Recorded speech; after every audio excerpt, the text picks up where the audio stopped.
Hello and welcome to the ISCA. Definitely excited to see the racing here tonight in the next gen car, the Tucson Sound Art Saturday Cup Series here tonight for the Southern Spiral Pipe 250 at Atlanta. And what a race we're going to have tonight. Pretty much a lot like what we saw here on Thursday, 163 laps, 3 stages.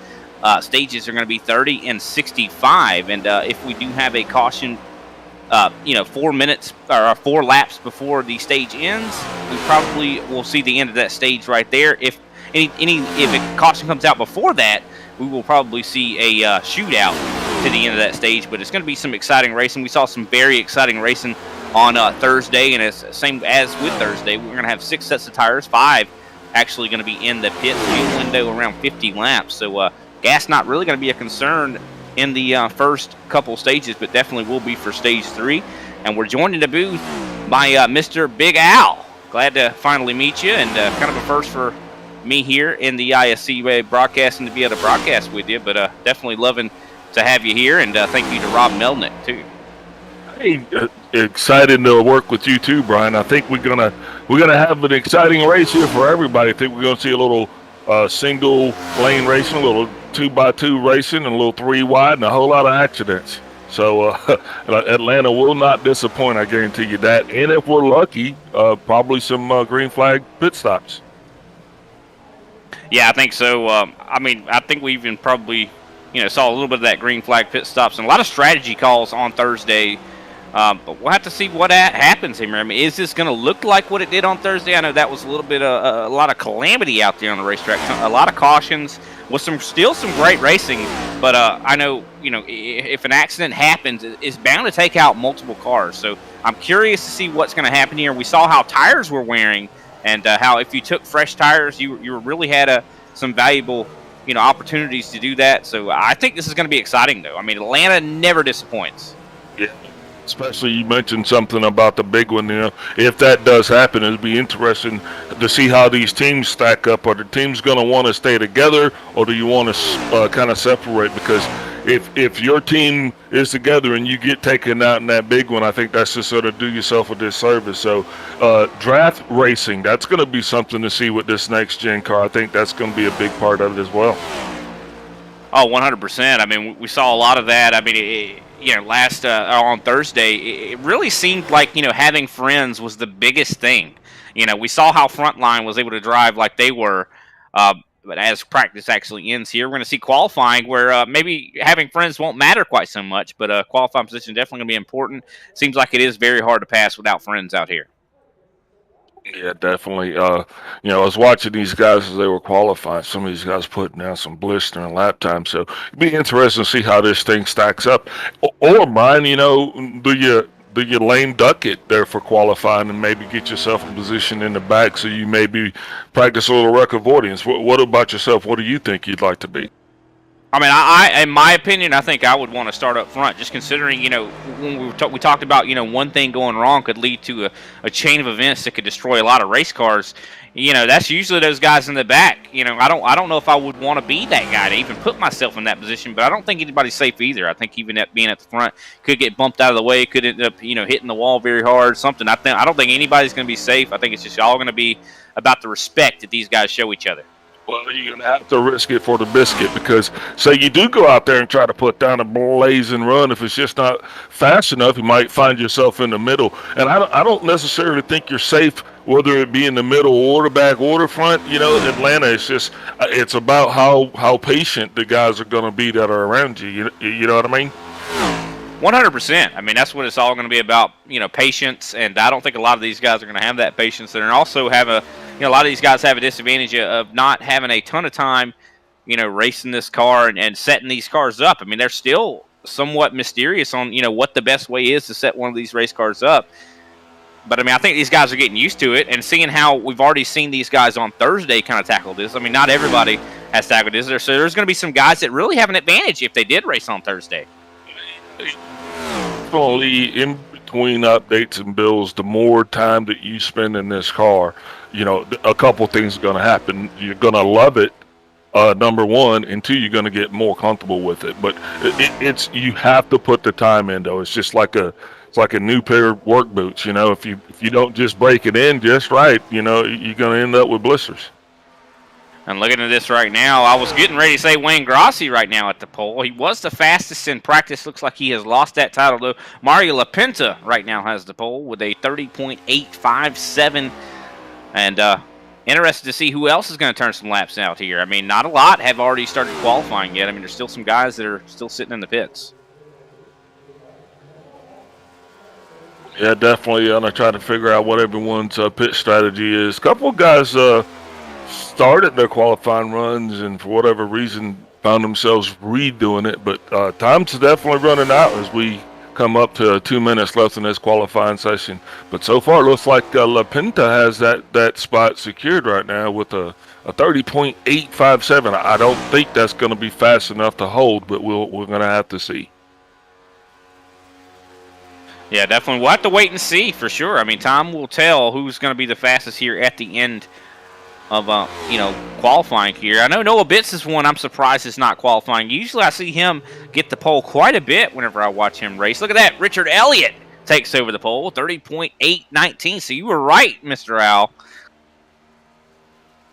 Yeah, Richard Elliott, due to this series, this Saturday night series, we got some guys that we're familiar with. We got some guys that we hadn't seen before. So as this season gets underway, it's going to be exciting to see how this race kind of shapes up to give us any indication of how the season's going to be. New car, new personality, new team setups, even. So, a lot of excitement, a lot of just wanting to see where this is all going to lead us. 100%, and we'll definitely discuss more of that later. But I think now it's time we give a little bit of respect to our nation and listen to the national anthem.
Race fans, it is time for those most famous words in motorsports. Driver, start your engine!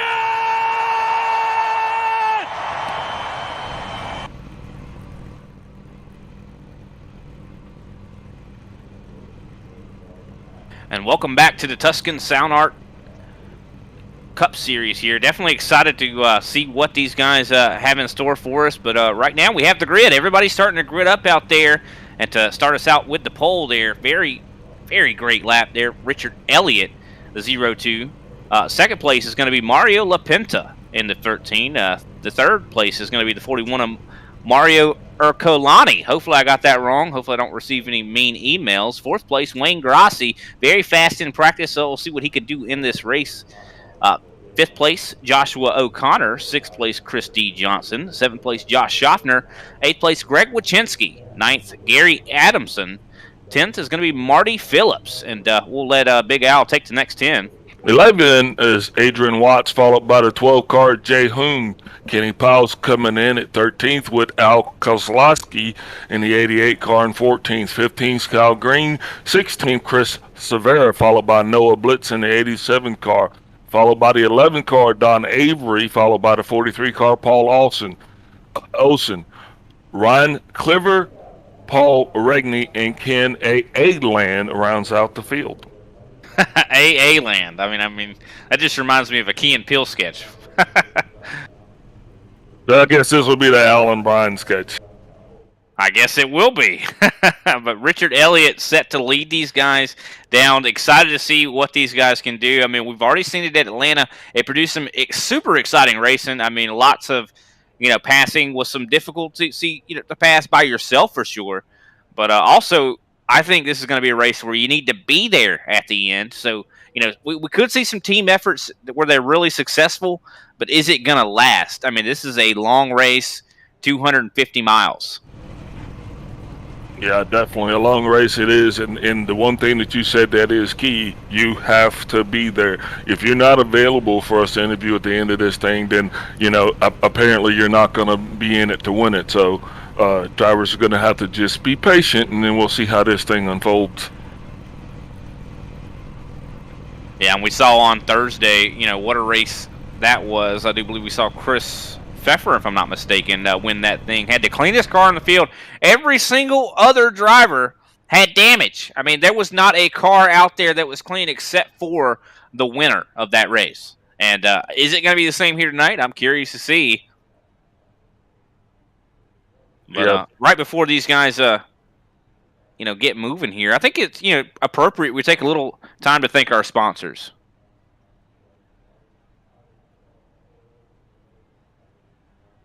Tonight's race is sponsored by Southern Spiral Pipe, proud supporters of the ISCA. We want to thank them for their contributions in helping us do what we all love to do. Southern Spiral Pipe.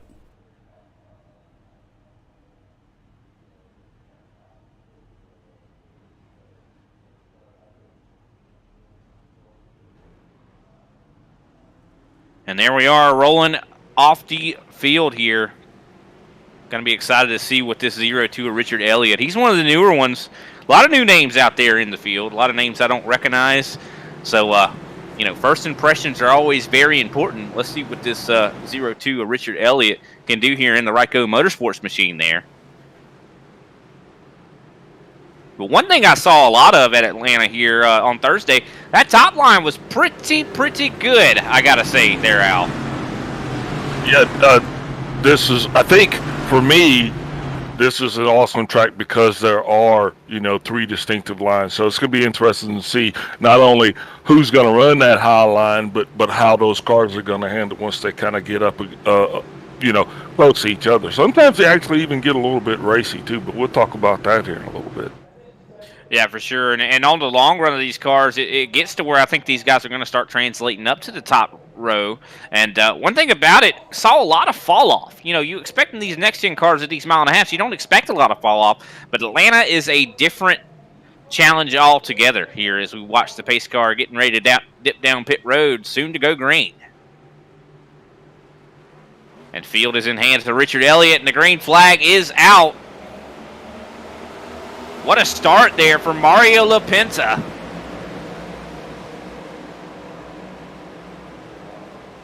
And we're off. We're just going to be interested to see how these cars are going to line up. Who's going to try to get in a single file, or driver's going to go ahead and try to push it to get themselves to the good track position that they're going to need.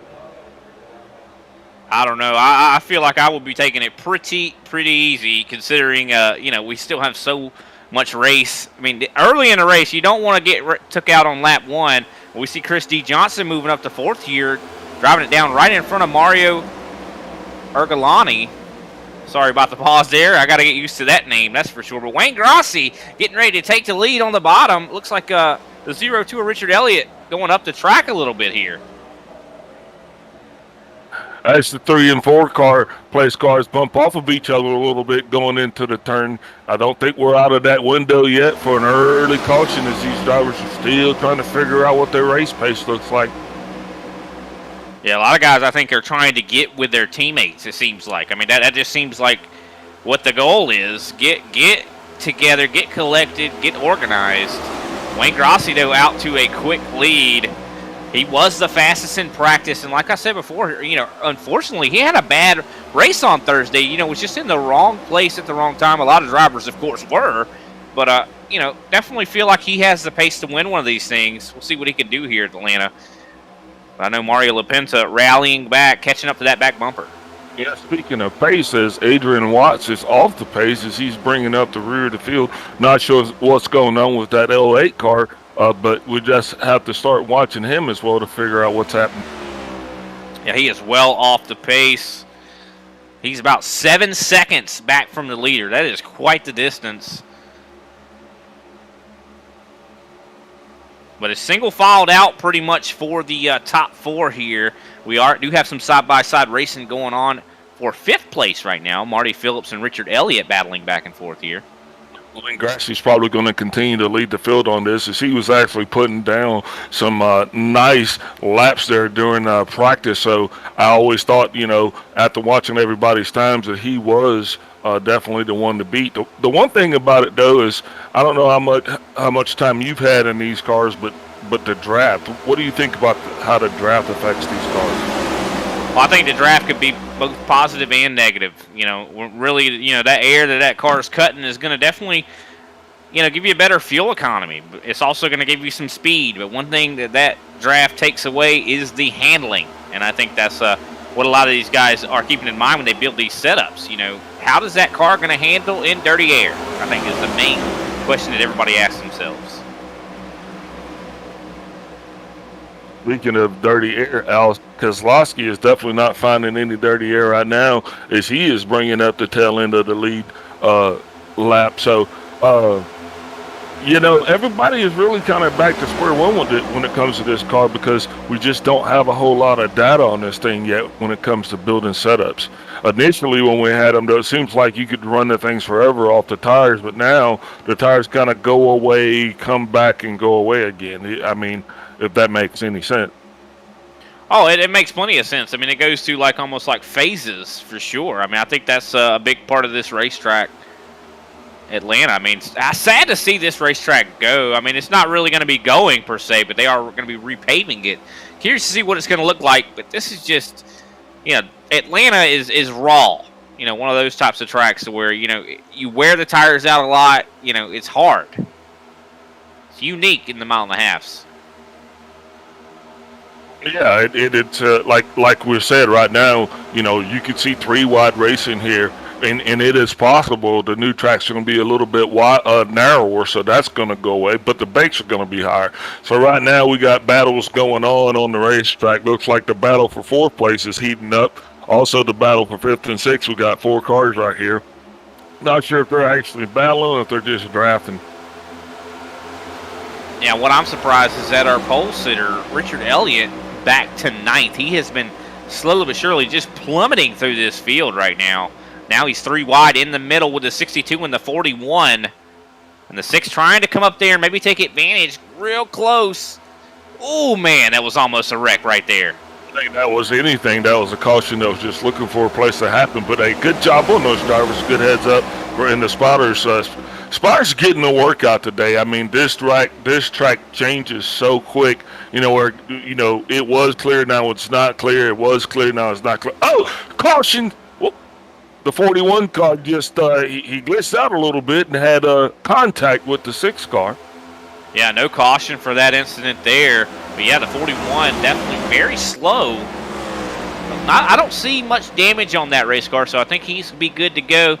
And luckily, we will be having a stage on lap 30, going to help him out quite a bit. You know, any of these guys that are having problems straggling, you know, they're going to have a chance to make some adjustments, you know, come the stage break. Yeah, the one good thing about it is that they have actually gone green for so long, so they're actually able to collect data, you know. So as you go into that first 30 laps or so, you know, figure out how your car's handling, you know, also figure out where you need to be on the track. Do you need to be in the draft? Do you not need to be in the draft? You know, problems for the 12 car. Jay House loses it. Looks like everyone's going to clear. Caution's not going to come out. I don't know. He's stopped now on the racetrack. Yellow flag.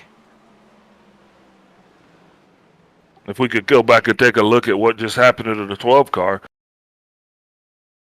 Yeah, I'd definitely be curious to see exactly how this took place.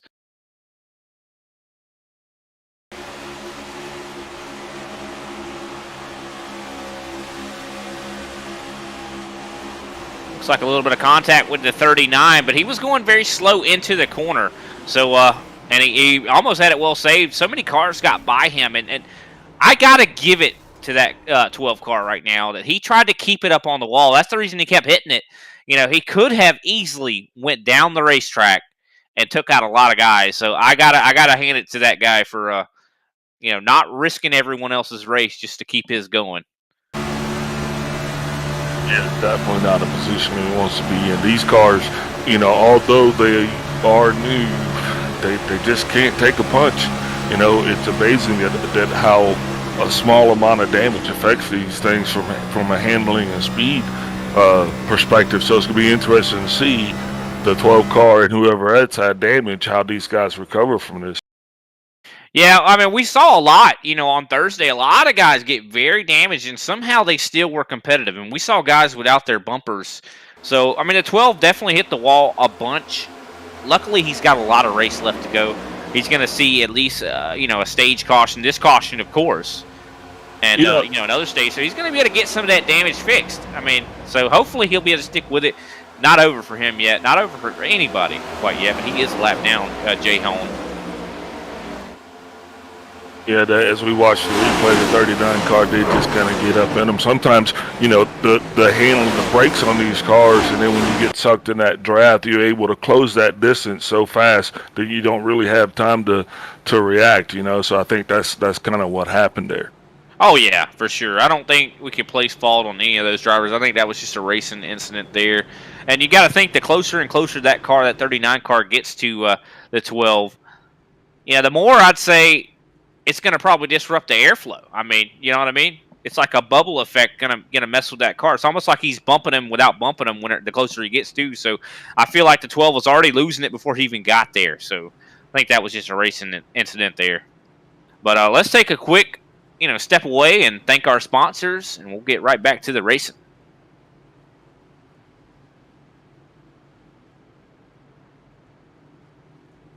There are moments that surprise and delight the mind and the senses. Introducing Sound Art, the world's first truly customizable, concealed, flat panel art speaker system. A revolutionary combination of incredible sound delivered from your most meaningful pictures. When art and technology intersect, there is a seamless blend of creativity and function. Come alive in the streetlight, pulling at the stars in the moonlight. Every time I feel you close. With Sound Art, anyone can print their own artwork or pick from numerous licensed artwork that we have. The possibilities are limitless. Enjoy beautiful and amazing sound throughout your home. The entire surface of your artwork generates incredibly robust sound. Your art never sounded so good.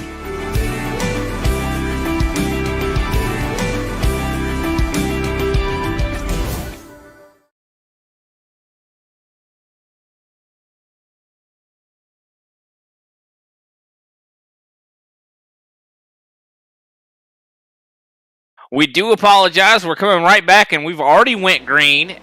Not for long, though. So just a couple corners you have missed here. Mario LaPenta out front. Wayne Grassi in second. Greg Wachinski fighting right now for third with Chris D. Johnson and Josh Joffner trying to move his way up, too. A lot of guys trying to pick different lines out.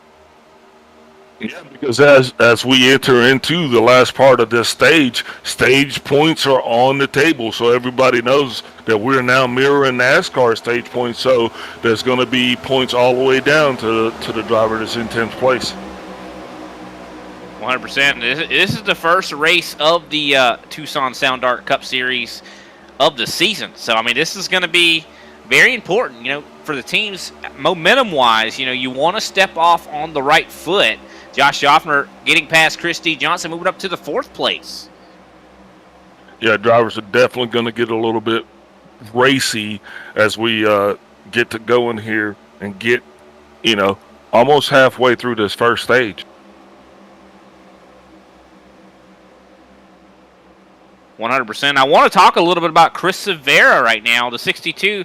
He was one of the only guys that actually pitted and probably took tires because he's got a lot of pace right there behind the 6.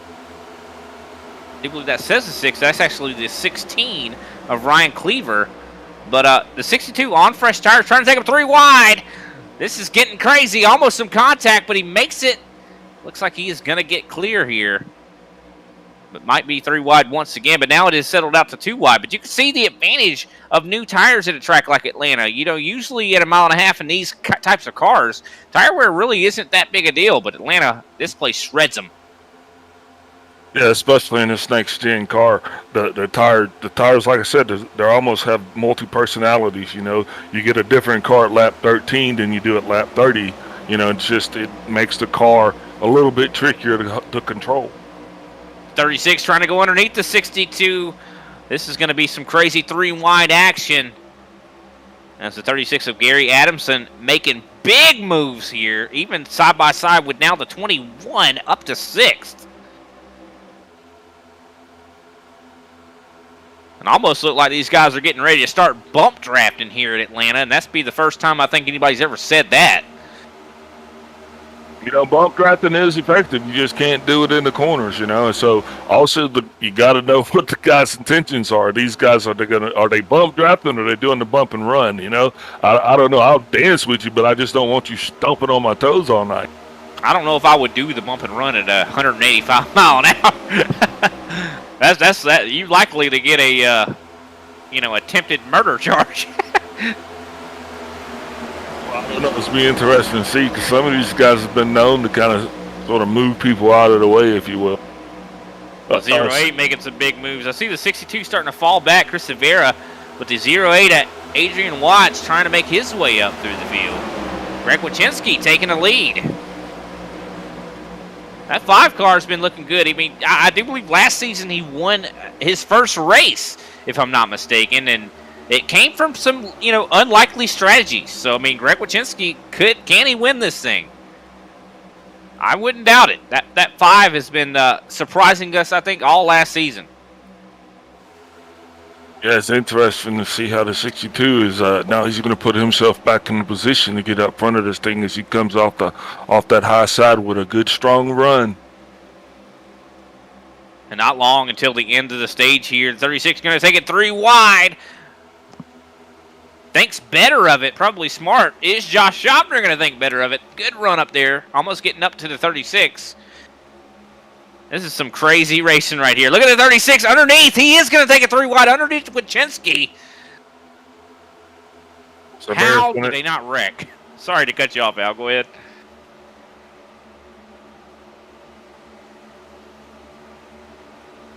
It's just crazy how a lot of these guys, they're so fast early in the run. I mean, it just seems like the speed falls away. Wouldn't you say, Al? I mean, the 62 car, Severa, he's the one that's on fresh tires, and these guys are literally, they're running right there with him, coming with 25 laps on their tires. Yeah, definitely surprised to see that for sure. I mean, especially after the race on Thursday, we saw tire wear being such a big factor. That's the 13 and the 62 make contact. Adrian Watts is actually finding himself running away with this thing, so he's got to definitely like the fact that the 62 Severa is actually heading the finish position a little bit. But now it's gonna be interesting to see if Severa can actually get a run. He's got just a couple of laps to do it as we come up with 4 to go here left in this stage. Yeah, one thing about it, I mean, Severa is getting further and further away from Gary Adamson. I mean, at a certain point, is he going to be able to catch that draft? Can these guys stay out in front? I mean, now 5 laps to go in the stage. And it looks like Greg Wachinski going to be able to come out on top in 4th right here. Chris Johnson get maybe underneath him. Looks like he's going to resign himself to 5th. But that 36 is definitely hounding the Ryco Motorsports 08 Adrian Watts, that's for sure. Gary Adamson, he's got some speed in that race car. I mean, this is some new names winning some stages. Definitely, we talked about first impressions earlier. First impressions are very important, apparently, here tonight. Yeah, as we come up on 2 to go, it looks like the pits are going to be closed here as we bring this stage 1 to an end, being led by Adrian Watts. He's got to be just grinning from ear to ear, in order to be able to get this car up front and lead and possibly win this stage here. That's just going to be a great boost for those guys. Yeah, I know. Looking back here for the 10th spot, the 18, actually the 19, wrong number there. Kyle Green fighting with Kenny Powell, trying to see who's going to settle out, who's going to get points here. Big fight, though. Kenny Powell coming out on top. Noah Bitts now trying to take that spot away. Ooh, getting paper thin between the two. You could have fit a piece of paper in between those 2 race cars right there.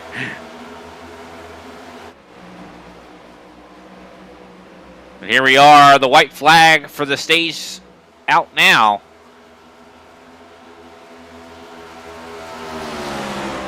Interested to see what happened to Severa. He took the gamble early on. He got the fresh tires, but for whatever reason, Adrian Watts is able to run away with this thing as we come to the final lap of this stage.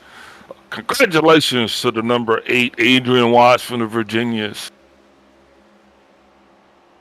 Yeah, what a great showing here in this first stage. We'll see how how the track changes as we go here, to see whether he can, keep that in line. I mean, some other drivers are going to have some chances here, make adjustments to their, race cars. But yeah, Adrian Watts locking down the stage win. Gary Adamson in 2nd place. 3rd place, Chris Severa. 4th place, Greg Wachinski. 5th place, Christy Johnson. 6th place, Mario Ercolani. 7th place, Mario LaPinta. 8th place, Marty Phillips. 9th place, Josh Schaffner. 10th place, Kenny Powell. That is the top 10, and that is the points-paying finishing positions here for this stage. Yeah, hopefully we'll be able to talk to Adrian here a little bit while they're in the caution. Yeah, definitely hope we able to get him also. And it looks like he is in Discord, so we should be able to actually get a conversation with him. We'll take a quick break and quick step away while these guys pit, and we'll come back and talk to him.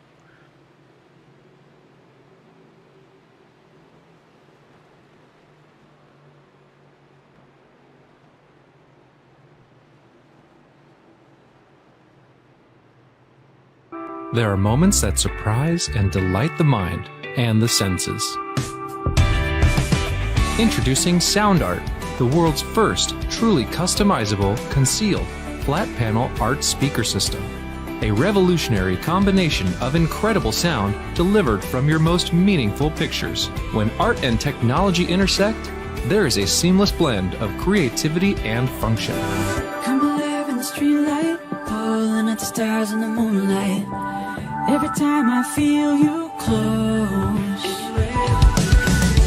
With Sound Art, anyone can print their own artwork or pick from numerous licensed artwork that we have. The possibilities are limitless. Enjoy beautiful and amazing sound throughout your home. The entire surface of your artwork generates incredibly robust sound. Your art never sounded so good.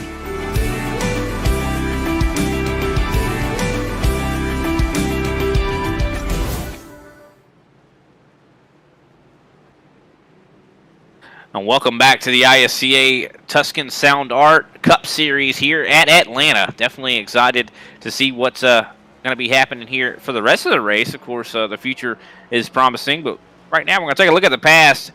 Our winner for Stage 1, Adrian Watts. We got you in the booth, man. How are you feeling? How's the car treating you?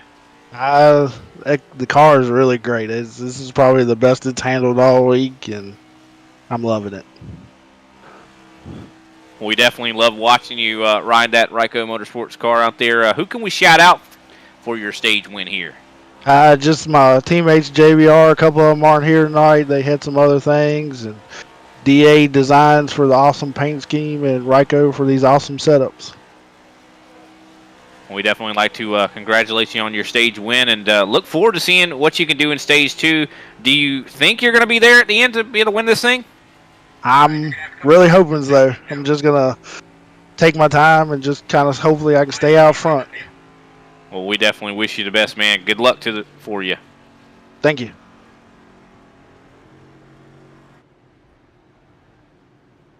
Alrighty, that was Adrian Watts, your stage winner. So, Al, what do you think is going to be happening for the rest of this race? Do you think who do you been keeping your eye on that you really think is going to be taking care of business? Man, Josh Schaffner is always going to be one to watch. Also, you got to watch those G&G guys with Johnson and Powell. But this race, though, this track, it's just proven itself to be a little bit interesting. We hadn't had the caution that I thought we would have had. Surprised to see as many cars as we do have that are still running healthy. But, yeah, I think I'm still waiting on the big one. Yeah, I think you're right completely. I mean, on Thursday, I know you say you watched the broadcast yourself. By this time, whenever they were crossing the line for that stage finish, they were literally wrecking across the line. We did not see that this time. I think we're seeing a lot more mature drivers coming into this thing. I think that I think Thursday race was a cautionary tale. But we've had this same thing happen before where we've gone the first stage caution free, and then, that second stage was a wreck fest. So it still remains to be seen. So now that these drivers are out there now, guys know if they want to be in the front or the back and know how the car's handling. So, they also know who's a friend, who's a foe, who can drive, who can't. Some of these cars get a little squirrely. So I think it's just going to be once again, be smart, be patient, and pick your time. That's what I think the name of this stage is going to be. Definitely will be for sure. Pace car lights are out. Adrian Watt's going to have the field in hand here. So we're soon to go green. Back to the action. 30 laps until we get to lap 65, the next stage.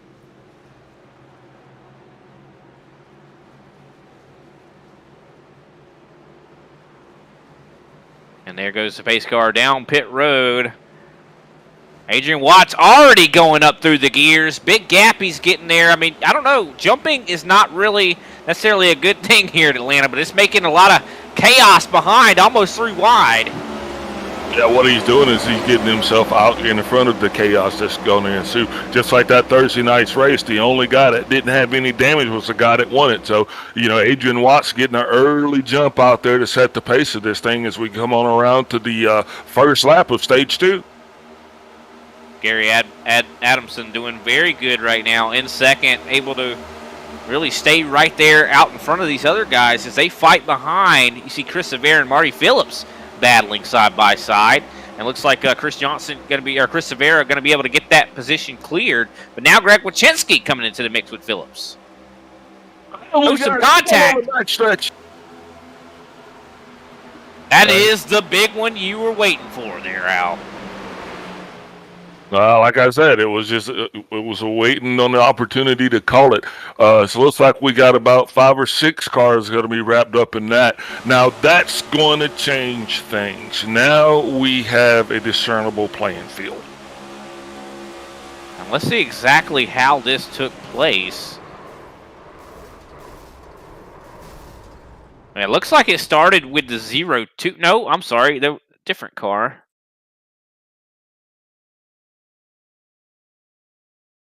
I want to say it started with the 52 of Ken Land because he is missing his front. So let's go back and watch through his eyes and see what happened here. Ken Land.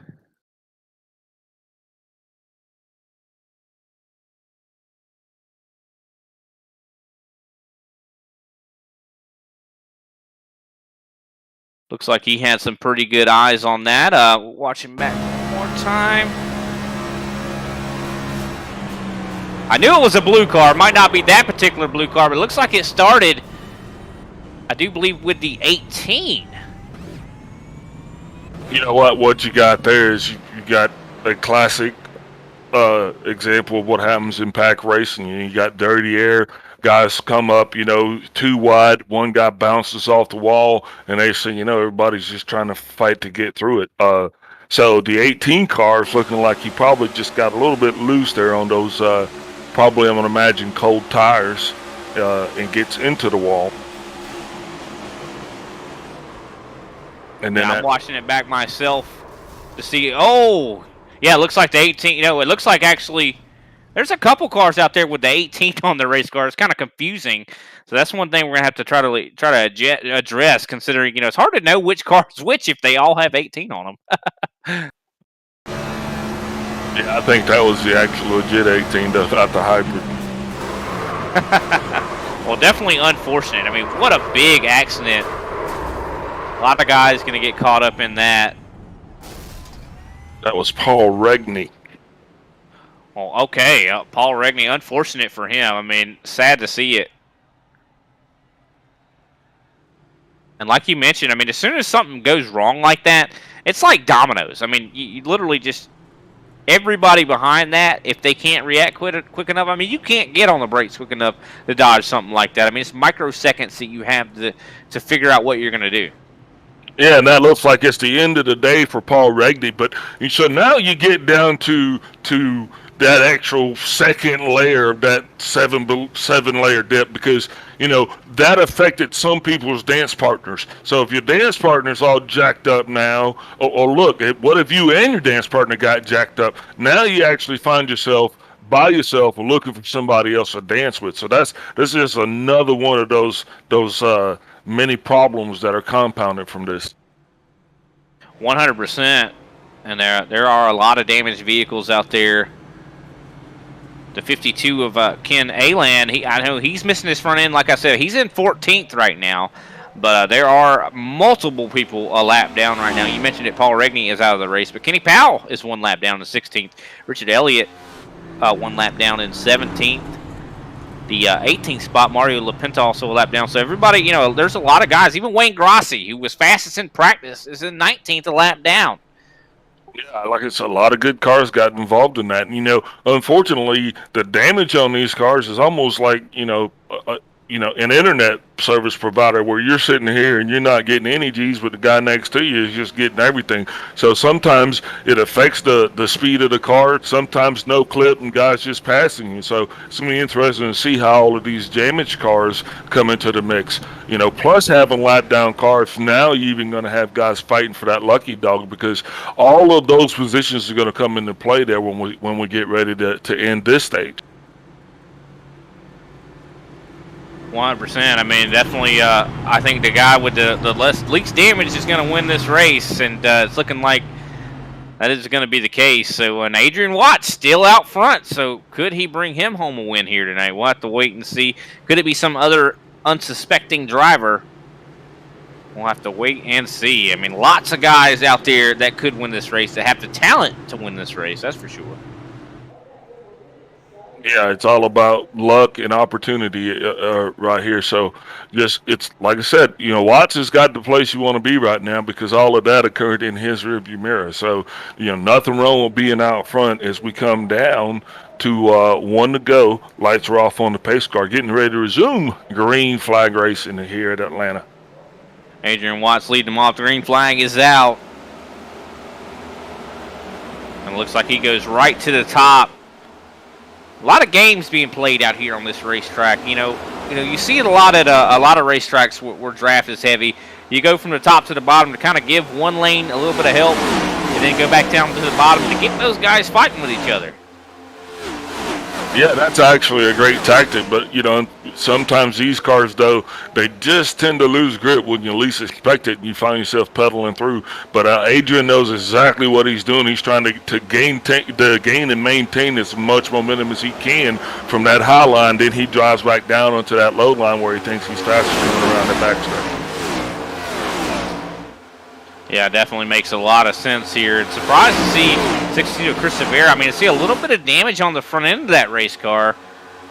Surprised to see, even with, you know, all the aero, how valuable that aero is, that he's doing so well. But now Noah Bitts in the picture, front line, the 87 up to third.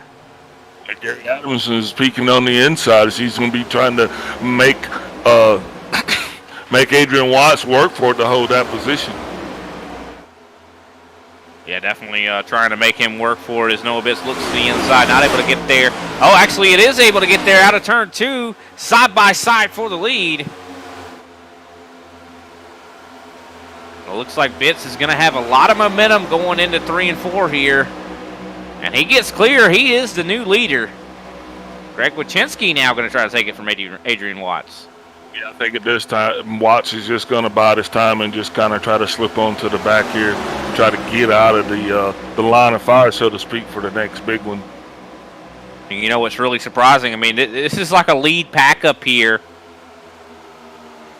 I do believe this is the top 10 cars, actually. The top 10 right now is a pack of its own. I think I did answer some questions, too, as to why Severus fell off a little bit. As we noticed there towards the end of that stage, he had the fresher tires, but he was still falling back to plus some 2+ seconds. So with that damage on the front end of that car, that is actually going to explain a lot of that damage. 100%. A lot of varying momentum out there on the racetrack when it comes to, you know, I mean, that would definitely explain why he's falling off. He could have hit the wall. He could have hit someone else. I mean, it's very easily to have contact here when, you know, so much air is involved. I mean, it's so shocking to me how much different, you know, speed you can have just based on the air around you. Yeah, air plays a very big part in everything these guys are doing, especially these cars. The air is so sensitive because one of the things that they have that the old cars, they have that rear diffuser. So that rear diffuser is actually directing the air around the bottom of the car itself. So it even affects how the guy behind you feels that air coming off. I mean, imagine standing behind a jet That's pretty much kind of like what these guys are dealing with a little bit, a fraction of that, of course. But, that push off really does affect the cars behind. I'm surprised that we're still seeing side-by-side racing this early in the stage. I'm surprised the guys hadn't kind of fallen in a little bit more to maybe even fuel efficiency, because when we get to that third and final stage, the fuel efficiency is going to play in to exactly where you were at in the draft, if you were actually able to use the draft or if you were just kind of stuck out there by yourself. For sure, and this is good practice for that final stage. I mean, that's going to be everything when you're going to have to pit. What if a caution comes out in the middle of the stage and it's not necessarily in the fuel window? You might be able to save a lap or two. It's going to be very important to be able to do something like that. Yeah, so number 5 is Greg Wachinski comes in. He's going to challenge Noah Bitts. Noah got out of that draft a little bit. You can see exactly what's happening now. It's just a freight train of cars going by him on the inside, and he's going to try to fight back. But that's just how important the draft here is here at Atlanta. Yeah, very important indeed. And you can see a lot of these guys, out of the exit of the corner, you can see how much they wiggle, how much on edge they are. Atlanta is a bumpy place, too. I know we talked about it on Thursday quite a bit. A lot of bumps out there you got to watch out for. And these cars probably don't handle bumps very well. That's interesting. Do you think they handle bumps better with the independent rear suspension than that solid axle of the Gen 6 cars? William, what's your thought on that? What's been your experience? Well, I would say the independent suspension would make more sense for it to handle better. I was just saying, I don't know. It's something to be said. But low-profile tires, though, got to also consider that. Do they handle bumps better? Yeah, the bigger rims, and that definitely increases the stopping distance on these beasts. Right now, Josh Schaffner side-by-side with Noah Bitts trying to fight for third. And it looks like Josh Schaffner maybe coming out on top. No, Noah Bitts regained some speed. 62 right on the bumper of the 50, giving him some big bumps here. I'm telling you, this is looking like a Talladega race the way these guys are pushing each other along. And I think this type of racing is indicative of the handling of these new cars. You wouldn't be doing this with the old cars. So I think we're getting an idea of what the racing is going to be like with these. We 100% are. And what's crazy about it is this top 10, they're all together. But you know what? Everybody 11th and 12th, they're together. 13th and 14th, they're together. They're like a, tandem drafting, another kind of thing from the bygone era. I know, isn't it exciting? Just when it is crazy. Something new brings back something old. So it's great side-by-side racing. It's great three-rod racing. It's just great racing all the way around. As Greg Wachinski's just showing the lead here, but you got two cars coming in tandem, and just look at how much ground you're actually able to close just by using that draft partner like that. Yeah, Schaffner making up some big headway, but 6'2" is going to fall back. No more helping there for Josh Schaffner. Can Schaffner do it by himself, or can someone get up there to aid him? 36 is working up on the top side with Noah Bitts. And I'm shocked. The top side does not seem as strong as it did on Thursday. As the next time they cross this line, we will have 10 laps to go in the stage. A lot of guys have had more time to kind of work on their setup, so you're probably going to see that these guys are going to be, I'd set my car up for the longer run, so these shorter runs, maybe you don't have an opportunity yet to stretch your legs or show your capability. You guys kind of keeping their hands to themselves, if you will, but still, it's been some pretty exciting racing. Oh, it 100% has been very exciting racing, and pretty clean too. A lot of difference there from what we saw on Thursday. I think a lot of these guys have learned some lessons. As Wachinski closes the door there on Richard Elliott, that was pretty interesting to see. It definitely was, but I don't think the fight is over yet. Chris Severa coming into the picture here on Wachinski. But Wachinski's a proven winner. I mean, I know he hasn't won a ton, that's for sure, but he definitely is a proven winner. Can he do it here tonight? Yeah, all of these guys that are in the top 10 are all, champions in their own respect. So you don't have any lack of talent there, if you will. So a lot of guys that we're familiar with seeing their names on the top of the leaderboard, or at least, in the top 10, and that's kind of the way this whole thing is shaking out. Some guys that we're used to seeing up there that maybe find themselves either on pit road or laps down, but so far everything's just kind of doing what it does. And now even this top 10 pack is starting to separate once again. So a lot of differences in what we did see on Thursday. I mean, we didn't see a lot of separation on Thursday, especially this early in the race. But maybe the track conditions are a little bit different here. I mean, it could be a big deal here. But look at that, Chris Severa taking the lead. Gets real loose off the corner, actually trying to avoid Greg Wachinski. Now Josh Schopner going to take advantage and try to get around Wachinski. Wachinski seemed to got loose a little bit. That air disruption that he took just was enough to let Grassi go by him. Severa go by. But it looks like Wachinski's able to hold off Josh Schaffner. Noah Bitts now kind of left out high and dry up on the top. But it looks like he's able to take advantage of the draft on the straightaway.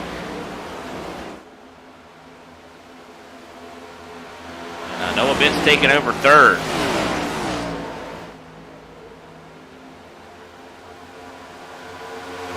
Chris Severa in that Aflac car looking very strong. Aflac going to be happy to be on that race car. Surprised he's doing so well right now. We talked about that little bit of damage he's got on his right side. So, on that right front. Oh, big wiggle there.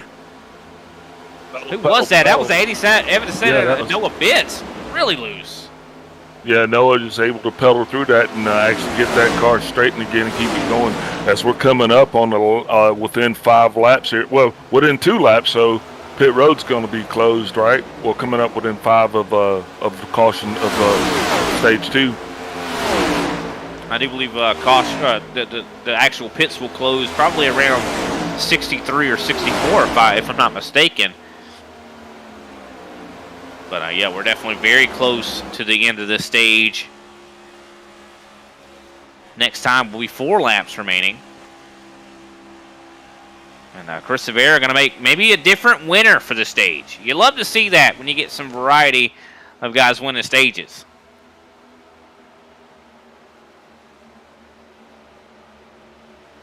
And some lap traffic. You were just talking about Grassi earlier. I think you knew he was coming up. Lap traffic. Unfortunate to see. Thursday he had a similar instance where he got caught up in some accidents, and that seems like that's exactly what has happened here tonight, unfortunately. As the top 5 now have made their own little pack. Adrian Watts leading that second pack. Yeah, I think at any time now that second pack's going to get together. They're going to put the hammer down, and they're going to actually try to affect the outcome of this stage. Watts dropping back earlier. Now I think they're going to do the same thing. And draft racing being what it is, it's easy to get freight trained. For sure, but I just don't think they have enough time. I mean, as soon to be the white flag for the stage. I mean, they're quite a bit of distance away. There's quite a bit of distance between 5th and 6th. Can they make up that distance? I definitely don't think they can, but I know that they're going to definitely be figuring out what they can do next stage here. As looks like Chris Severa going to be able to get the win. Big gap between 1st and 2nd right now. Severa's actually leaving Bitts 3/10 right now. Looks like Severa. It is his stage to lose, and it looks like he is not going to lose it. Chris Severa, stage 1 winner.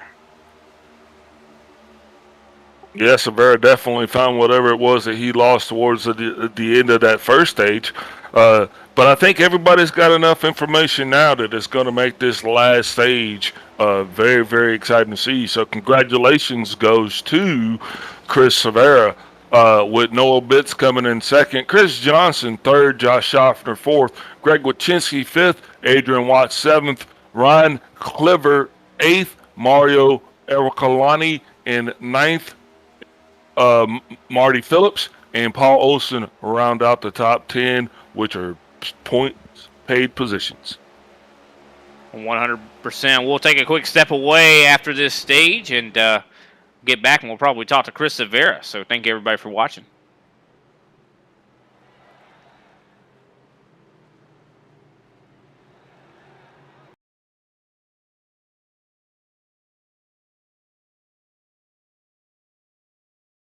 There are moments that surprise and delight the mind and the senses.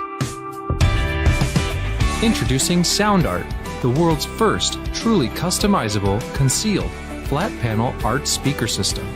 A revolutionary combination of incredible sound delivered from your most meaningful pictures. When art and technology intersect, there is a seamless blend of creativity and function. Come alive in the streetlight, pulling at the stars in the moonlight.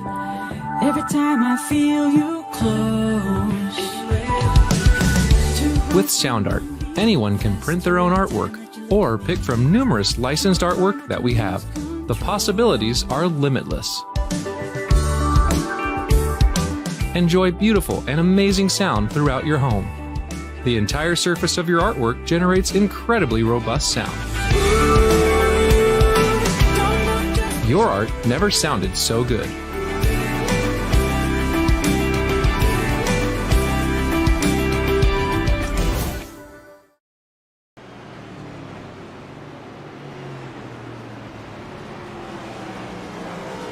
Well, welcome back. Definitely appreciate that word from our sponsors.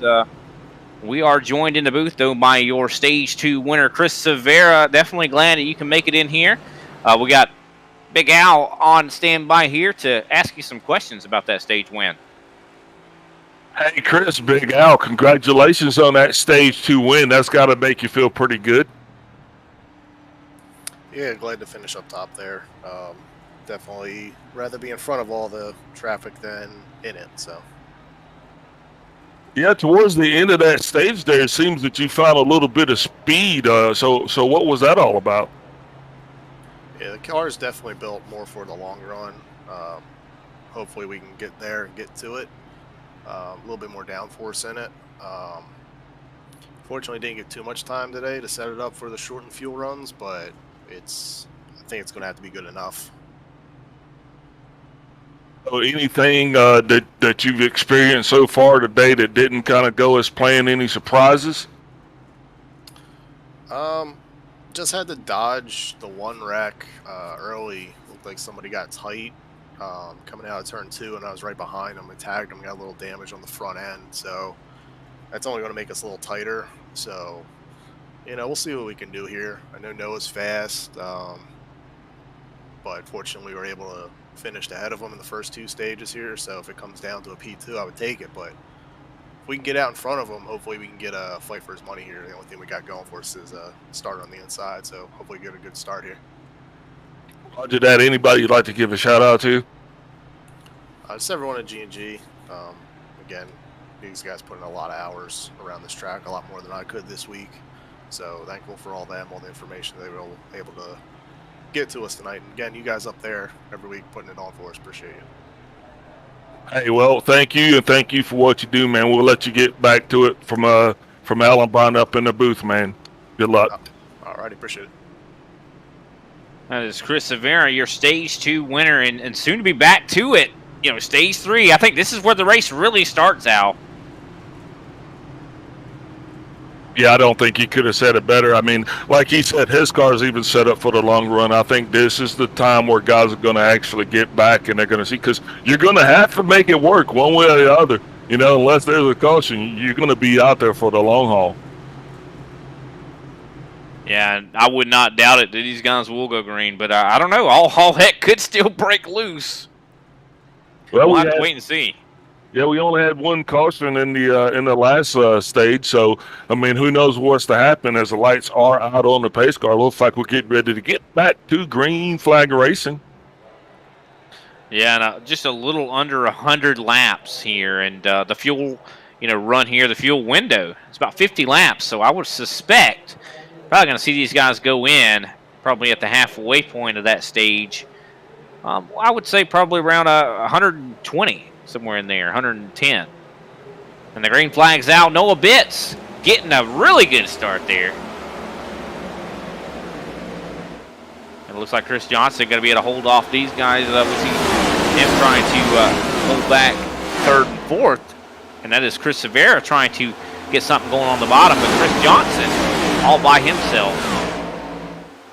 So the key thing here is going to be getting to find out where your dance buddy's at and getting yourself situated in the run, because what you're going to have to do is you're going to want to go ahead and start figuring out where you're going to be at through this. Where are you going to be for the long run? What's going to work best for your tire conservation? What's going to work best for your fuel conservation? So like you said, that fuel run is going to be about 50 to 54 laps. You know, are you going to short pit this thing, or are you going to go ahead and stay out longer and you know, so that's all going to come into play. 100%. And just like Chris Severa said, I mean, it looks like his car definitely built for the long run. Not very quick on the short. He's barely holding off the guys that are around him, but somehow he had a surge towards the last part of that run. I would not be surprised to see that surge happen once again. But Noah Bitts leads the field right now. And a lot of side-by-side action going on, pretty much fourth on back. We see Adrian Watts making his way back into the picture. Big run ahead of steam up there on the top side. Yeah, this is the time of the race right now where, you know, drivers are starting to get a little antsy. You know, you're bobbing and weaving in all of that dirty air, and you're just hoping that everybody can kind of stay in their lane, get this thing stretched out a little bit so we can start figuring out our pit strategies. And you know what? Oh, we're about to get ready to go 3 wide. The 11 looking on the inside of the 41. It looks like now not 3 wide. 6 maybe thinking about making it that way. But one thing I'm looking at here is the 11th place car, the 12, fighting with Kenny Powell right now. We talked about that car earlier, how, you know, we were wondering if he was going to be able to get that damage fixed, if he's going to be able to be competitive again. Well, now he's in the top 10. So I don't think anybody, you know, his day is really over except for the guys with, like, just crucial, critical damage. Yeah, Jay Holmes, like you said, he battled himself back up. He's on the lead lap, and he's actually sitting here right now, you know, battling for key points positions when early on accident could have just ended his day. So these cars do patch up, but it's amazing that the disparities that you get when you crinkle these things. 100%. That's where that crew comes into play. You know, they get out there with those mallets and beat those wrinkles down. But it looks like right now the top side just really working here is Greg Wachinski powering around on the high side over the 08. The 6.2 a little slow, kind of checking up the bottom lane. Can Greg get up there also? Greg Wachinski's been very impressive here tonight. Yeah, Noah Bitts is just, you know, he's doing exactly what he wants to do, what he does so well. That's just lead this thing, staying out in the clean air and showing the way. You know, now these guys are back there, and he's not going to put all his speed down. I do believe he is lifting a little bit, but he does like to be in the front. Yeah, I would be surprised to hear that anybody out there is lifting. You know, and it is crazy when you think about Atlanta. You don't think, you know, I know that from what I've heard, a lot of these guys can, you know, not lift for like 20 or something laps. I mean, that's crazy to think. Yeah, you know, you don't lift until you do, you know. It's but that lets you know when that's one of those 3 phases of the tire life, I guess, that we're talking about. 100%, and big battling going on. Oh, getting real close between, I do believe, the 16 of Ryan Cleaver and I do believe Adrian Watts. They got really close there to 62. Getting real close. A lot of these guys are not giving and taking as much as they were earlier. You think it's maybe because we're getting closer and closer, you know, to the end of this thing. I mean, we're closing in on the halfway point. That's for sure. Man, and it almost seems like as soon as you get shuffled out, you got to fight so hard to get the position back. So if no one's really just wanting to give up position right now, you know. 100%, you know. And that can cause, you know, you be a little bit more aggressive when maybe in hindsight you feel like you should be able to take it a little easy, you know. You still got quite a ways to go. And the long run is going to be important here. You don't want to abuse those tires, that's for sure. Yeah, because if you find yourself, lap traffic's always going to be a factor. But if you find yourself out there on tires that may not have worn as everyone around you, you know, now you're going to lose more seconds on that of that lap time. I'm shocked that was not a caution just now, considering, I mean, that got so close to going wrong so fast, but luckily it worked out. We saw Wayne Grossi, a lap car, really testing the limits there. But, you know, not really his fault. He was trying to keep it up as high as he could, but a lot of those guys were racing hard to get around him. Absolutely, as the tail end of this lead pack here still hasn't yet situated itself and found itself to be single file. But the one word that we keep getting closer and closer to, not word, but the phrase is green flag pit stops. If we get there, considering how close these guys are getting to one another. I mean, almost another scary incident back there between the 08 and Gary Adamson.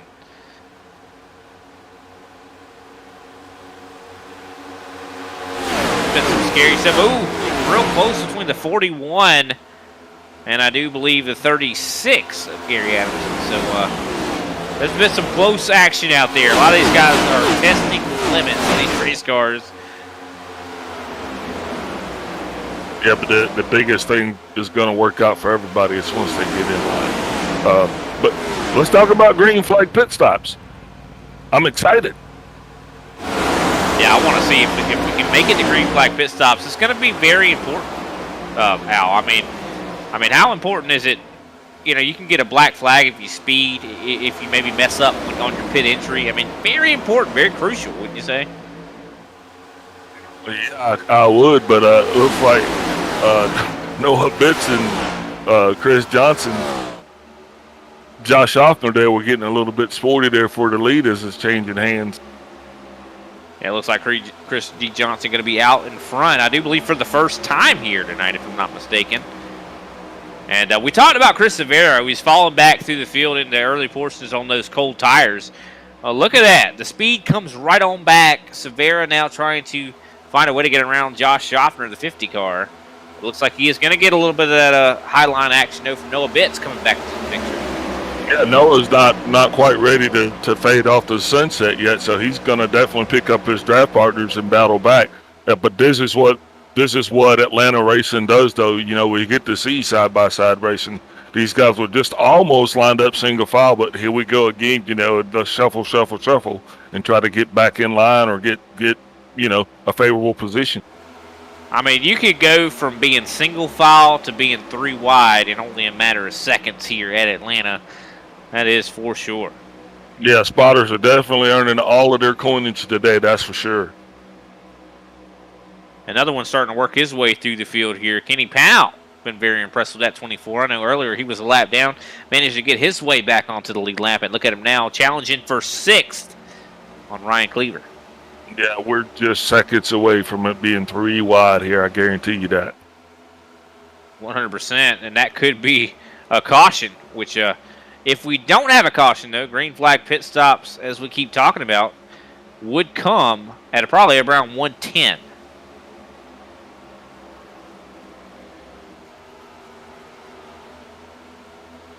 Green flag pit stops with these cars, a lot of different things to go into play than with the 6th gen cars. Oh, big wiggle there for Noah Bitts. And almost some contact there with Kenny Powell in the 16 of Ryan Cleaver. Very close there. You see Kenny Powell fell back quite a bit trying to avoid hitting him. Just shows you how much of a momentum track this track is. You know, if you let off the gas to avoid hitting someone, you fall back quite a bit. Yeah, Bitch definitely lost it a little bit there as the tail end of the car got a little loose. He had to pedal through. So Powell and those guys had to check up not to run into him, but it's a good thing that they had enough distance in between them. They weren't actually able to go ahead and make that good contact. Yeah, good contact being actually bad contact. You don't want it at all. But definitely a little bit more spreading out here, I think, as the tires are wearing. You know, this is going to be the longest run these guys have done out. I mean, considering the first 2 stages were only 30 laps. Yeah, and now our previous series champion has actually taken the lead now, and he's showing the way. Chrissy Johnson actually with that G&G car showing the way for a couple of laps here. It's good to have him out front again. Yeah, definitely. He seems like he has the pace to win this thing. Al Kozlowski's draft's not going to hurt at all. Hopefully it doesn't, you know, not too hard to get past him at least. But that draft's going to aid him moving forward, as Kozlowski probably going to be hoping to at least fall in line to maybe get some of that draft himself. Yeah, and already we're breaking it back up into 2 groups, kind of like we did as we got towards the end of stage 2, where you got that lead pack of 5 cars, 4 or 5 cars, and then now they're starting to stretch their legs out a little bit. So I'll ask you, is this a result of air, or is this a result of just these guys being just that much faster? I think it's a result of the setups, really the tire degradation, degradation, I should say. You know, I think that this place eats them for dinner. I mean, I would assume if we could look at these guys' tire right now, I wouldn't be surprised to see some blisters on them things. You know, I mean, especially holding it down the whole way around 185 mile an hour. I mean, just going around this track so fast. It's got to do something to those tires. I mean, wouldn't you say it's tire wear?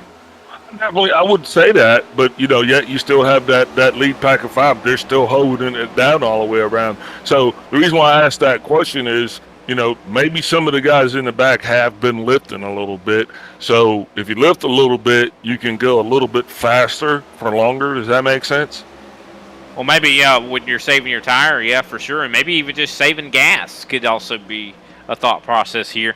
But, I mean, looking at lap times right now, I mean, I'm looking at Christy Johnson, our leader. He is the fastest out there on the racetrack, I do believe, or pretty dang close. He, his fastest lap on the racetrack was a 30.568. His last lap was a 31.960. I mean, that is well over a second, almost a second and a half of fall off. So I would say that's all tires.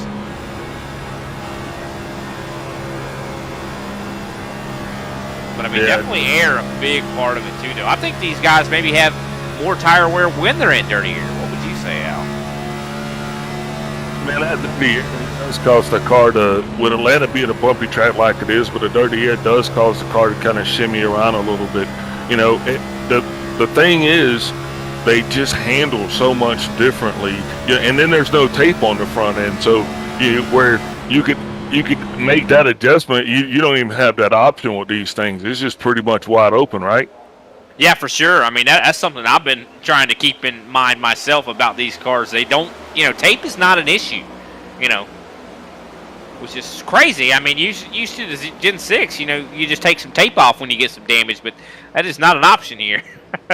Yeah, it's a tool that's taken away from the toolbox, So as we roll into this thing, another thing is we go into green flag pit stops. We got bigger tires, single lug nuts, So it takes longer to get these things slowed down and stopped. So I'm interested to see how many drivers are actually going to bust that speed in pit lane and get caught, or and who's coming with who, because we're going to get closer and closer to that window, and I'm just super excited about it. Can you tell? Oh, I definitely can. I mean, and who wouldn't be? I mean, green flag pit stops is what you want to see. It's fun stuff. I mean, that's where the strategy, the hands are literally set down like you're in poker. Like, you lay your hand out. That's where it happens, is when you pit. And if you don't do it right, I mean, it's so easy to mess it up. I mean, even on Thursday, we saw guys locking their tires up. That is not something you want to do here. You don't want to, I mean, you want to be on the edge getting down pit road. You want to get all the speed you can. But you don't want to, lock them up and actually lose it or accidentally speed, as you just said. Yeah, as Chris Severa plows by Johnson for the race lead. Now Johnson's going to fall in behind him. Severa, once again, his car's set up for that long run, so here he comes charging to the front. Now he's going to be our race leader and take us on around the bend for a couple of spins. And we saw, in the later run, he seemed like he was better. And this is definitely evident right now, as he was able to take that lead when everybody else is probably having trouble passing. Yeah, that's the question I was asking him, were you holding back? You know, you guys keeping something in there you're not telling us about? Because all of a sudden he had a second win and he just pulled away from these guys. So here he is now, you know, coming up, challenging the 48 and actually taking a race lead. I think now he's out front where he wants to be, and he's going to set the pace for a while. And you know, the thing is about Chris Rivera right now, I mean, he's not the fastest car out there when it comes to short run pace. I mean, you look at his best lap at 30.658. There's several drivers that are better than that when it comes to short run pace. Much better than that. But you know what? That's not what matters. You know, the long run, his average lap time has been better than everybody else's. Yeah, I guarantee you if there was one car in this whole field that he didn't want to see behind him, and that would be the 48 of Chris Johnson, because that guy's been a menace to so many people in this league. You know, he's kind of like a bully. I mean, I'm joking, but yeah, Chris Johnson's definitely not the car you want in your rearview mirror. Definitely not. I mean, his car is already black and blue. I mean, it's not really going to affect this car if you hit it. You know? Yeah, I like that new paint scheme there for that G&G 48. Yeah, and also has our main sponsor here tonight, Southern Spiral Pipe, on there. So definitely glad to have them on board for tonight. But look at that. The Aflac race car, the 16 of Ryan Cleaver, up to the lead with aid from Noah Bitts. And soon, green flag pit stops are on the docket. Not just green flag pit stops, but, you know, who's going with who, where you at now? Because that's what drivers are probably doing right now. They're probably trying to figure out, okay, where is this guy at? They got to be, you know, asking a question for lap times, you know, because you don't want to lose too much of an advantage. That's one thing. So you got to make sure that you pit at the right time that is going to be beneficial for you. If you wait too late, it's not going to work out. If you come in too early, it's not going to work out. So drivers now having to make that decision and even kind of come on up with the pit stop coalition, I guess we call it. 100%. I mean, it's all going to be about, I think, communicating amongst yourselves. You know, whether you're in a certain Discord with someone, or maybe you private message them on iRacing. You know, tell them, you know, what you want to do, what your plans are going to be when it comes to pitting. And you don't want to tell people, you know, you don't want people knowing that you don't want to know. You know what I mean? You want to keep it almost a little bit secret. It's almost like some spy stuff going on out here whenever you're deciding when to pit. Because you don't want, you know, you might want to short pit someone. You don't want them to know that you're about to pit. Yeah, absolutely. So the 16 car, Ryan Cleaver, you know, this is another new guy to the series this year that wasn't with us last year. But here's a guy who started in 20th place, right? And now he is leading this race as we're getting ready to come in to you know, over halfway. And he's leading the race at the right time. I mean, these guys are very far into their run already. I mean, looking at this, I do believe they are about 40 laps into their run. Yeah, so was that by design, maybe a little bit of strategy, just kind of hang out in the back? I mean, I think that he's just been saving his stuff and, you know, patiently working his way towards the front. I mean, it seems like Noah Bitts is pretty friendly with him right now. Noah Bitts has not been challenging him, so I think those guys have been maybe working together in some regards. Yeah, but Bitts, I definitely don't think is you know, it's definitely going to work out for Noah. Noah's going to want to get back up front. Yep, absolutely. But Noah not able to get there. Looks like he's going green flag pit stop here. He's going real early. Will he be able to make it from here? The fuel run window is, you know, I do believe the guess or estimate is 50 laps. If he pits right now, this is not 50 laps to go. This is more than that. This is kind of dangerous here, Al. 54 is pushing it, and but once again, I don't know how his setup is, but yeah, it very early for green flag pit stops. It is interesting to see if anybody follows suit with them or not. Yeah, that's also a thing we got to keep in mind. I mean, maybe the gear ratio these guys are running to maybe save a little bit of gas. I mean, when it comes to setting up the race car, maybe he can make it from here. I mean, maybe he's figured out something that no one else knows about. Teaches a class on leverages and levers, because I don't think the ratio is going to end up with, you know, you still got the same amount of gas. Well, I was just saying maybe his rear end, you know, he could make it so he's less RPMs, maybe not burn as much. Yeah, I got you. I just don't think that he could stretch it out that much. But that's gonna be the one to watch though, because he came early on, so he's the standard so far. So we're only gauging by how long it takes other drivers to come in. Plus another thing is he came in by himself, so he's losing a lot of time just without having a draft partner. Those are the items that matter here at this track. Yeah, 100%. I think you're exactly right. You're exactly right. I mean, he came in by himself. I think it was a mistake altogether. I mean, because, like, I would understand short pitting with some friends and having some draft help, but he's not going to have that. I mean, you know, we talked about how these cars cut air, cut a space out of air to where these guys can draft behind it and, you know, have less, I guess, air friction to where they save gas. So you're not going to have that benefit like these other guys will if they decide to cooperate. Yeah, so I don't. That's interesting. Maybe they're banking on a late race caution. You know, could very well be the case. I don't know. I mean, something had to be going wrong there for bits for him to pit like that. That's just kind of odd. I feel like there's some information we don't know. You know. But as we continue on, looks like Kenny Powell was brought up second. Chris Severa is bringing up third place. Josh Schaffner in fourth place, with Greg Wachinski in fifth place. Chris Johnson all the way down to sixth place. Adrian Watts, our stage one winner, is in seventh place.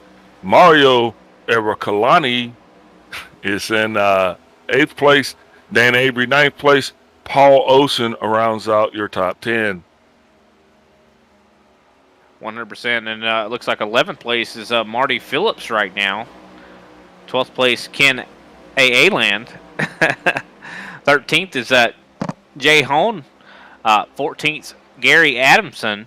15th, Noah Bitts. 16th, Joshua O'Connor. Now, of course, Noah Bitts is actually a lap down, so that starts to lap down cars. Looks like Ryan Cleaver down pit road. Our race leader is on pit road, so now we have that second mark. So now we know how long it's taken him.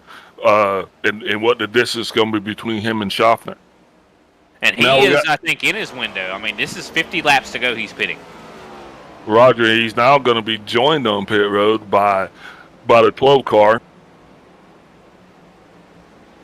Remember, he was in contact earlier. Kenny Powell, your new race leader. Kenny Powell, our new race leader, trying to... probably going to wait a little bit. I don't know. He's got a lot of pressure from the 62 of Chris Severa behind him. I always find it very difficult to pit when you got a really fast guy behind you because you never know if they're, you know, what their braking points are going to be when it comes to getting down pit road. A lot of guys just drive so hard when they're trying to get down there. Yeah, I hate pitting when my car is just rolling. You know, when it's handling good, it's just like, what do you mean I need gas? That's it, because, you just lose your momentum, because as these pit stops are going to come, some guys are going to bust it, and so you got going back out there. Now you got cold tires. It's just like starting all over again in a new relationship. And a lot of guys taking it down pit road here just now. Chris D. Johnson down pit road. Adrian Watts also. Also, Gary Adamson down pit road, that Red Bull machine. But Kenny Powell's still staying out. Go ahead, Al. Yeah, these guys definitely are not stuck to the throttle like they were early on. Guys are definitely having to feather this thing around. So now that these green flag pit stops are completely underway, guys that short pitted, guys that are doing a long pit, this is where we talk about how much time you're going to lose to the guys on fresh rubber. That's a good question. And you got to leave yourself as Kenny Powell comes to pit road. Well, I mean, look at them. Oh, big problems for Kenny Powell. Through the grass a little bit there. Is he going to get a penalty for that? He was locking it up, and that's exactly the reason why we love green flag pit stops. This is who's going to get down there clean and green and come back out. We'll find out here in a second if he gets held. That'll be unfortunate. If you have to sit there for 40 seconds, oh, man, that hurts.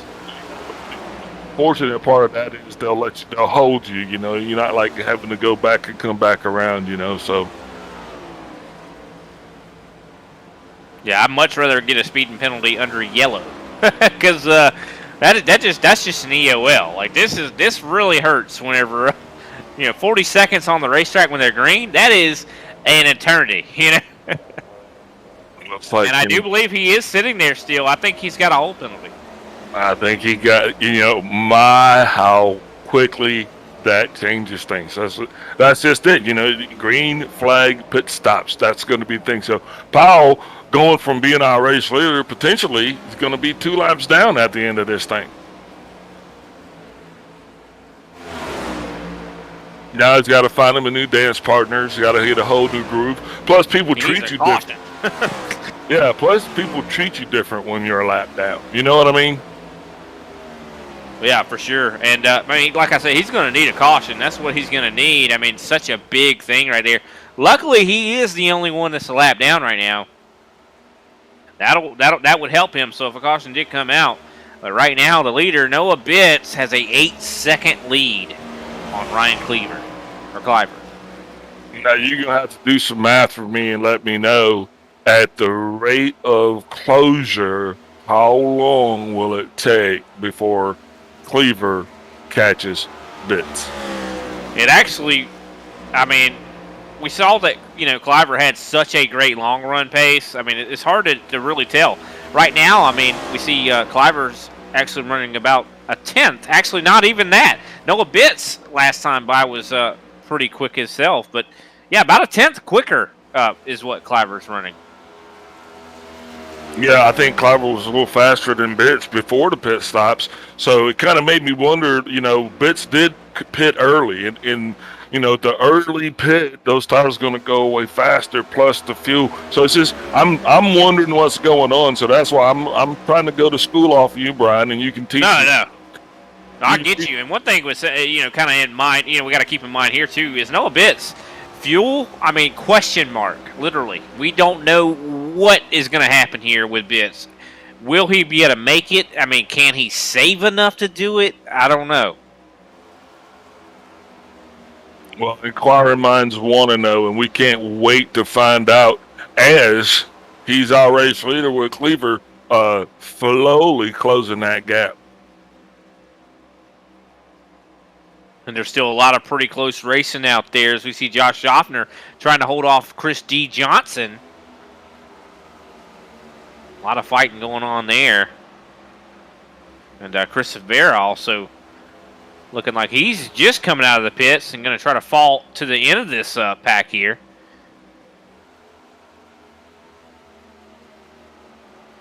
I hate that for Kenny Powell, though, man.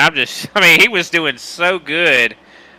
Had such a great responding car. But, I mean, that, green flag pit stops, man. I mean, you were so right on the importance of green flag pit stops. That's one thing that, I would practice green flag pit stops more than I actually practice racing. Like, That's interesting you say that, because a lot of times, even in the service, guys are asking a question like, "Hey man, what do I work on?" I'm like, and I tell guys, practice pitting, man, because that's where you're gonna lose the race. That's where the pros lose the race. That's where the pros win the race. Practice pitting. I'll tell you someone right now that has a lot of pace. It's got to be Greg Wachinski, the 08 of Adrian Watts, Chris Severa. All those guys are running like 31.1s, while the leaders, Noah Bitts, 31.7. Ryan Cliver running a 31.5. Those guys are half a second faster, third on back. Those guys are going to quickly catch up to these guys. Absolutely.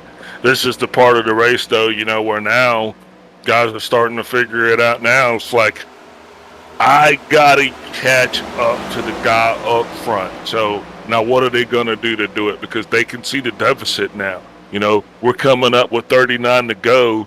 You can't wait too late to make that charge. So we looked at Adrian Watts and those guys coming to the end of stage 2, and you said, well, they're running out of time. Well, you don't want that to happen at the end of the race. So guys are thinking now, how does this look in 20 laps from now? I mean, that's what I'm saying. Yeah, for sure. I mean, how is it going to look in 20 laps from now? I think they're going to be much closer, considering, I mean, Greg Wyszynski is running, much faster than Ryan, Cleaver. We'll have to wait and see. I mean, if, these guys are going to definitely reach a point to where they're going to be almost equal on tires at some point. I mean, because there's like a plateau that you hit. But, I mean, I definitely think these guys are looking good. I mean, looking at Greg Wyszynski, he's 2.8 seconds behind Cleaver right now, or Cliver. And Cliver's really been catching up here to Noah Bitt. It's been much faster, 0.2 every lap. And that equals a lot over, laps. So I still am unknown on who's going to win this thing. I have no clue. Yeah, but the unfortunate part for Cliver is he's out there kind of in the same boat as Bitts in that he has no dance partner. So although he's out there trying to run Bitts down and he is slowly doing that, you got to think to yourself, well, what's he doing? He's burning more gas and he's beating up his equipment more. You go back and you look at the guys that are in the pack, it's just like it's racing. If you're in the pack, you're able to keep a better pace, you're able to conserve more, and you're not working as hard.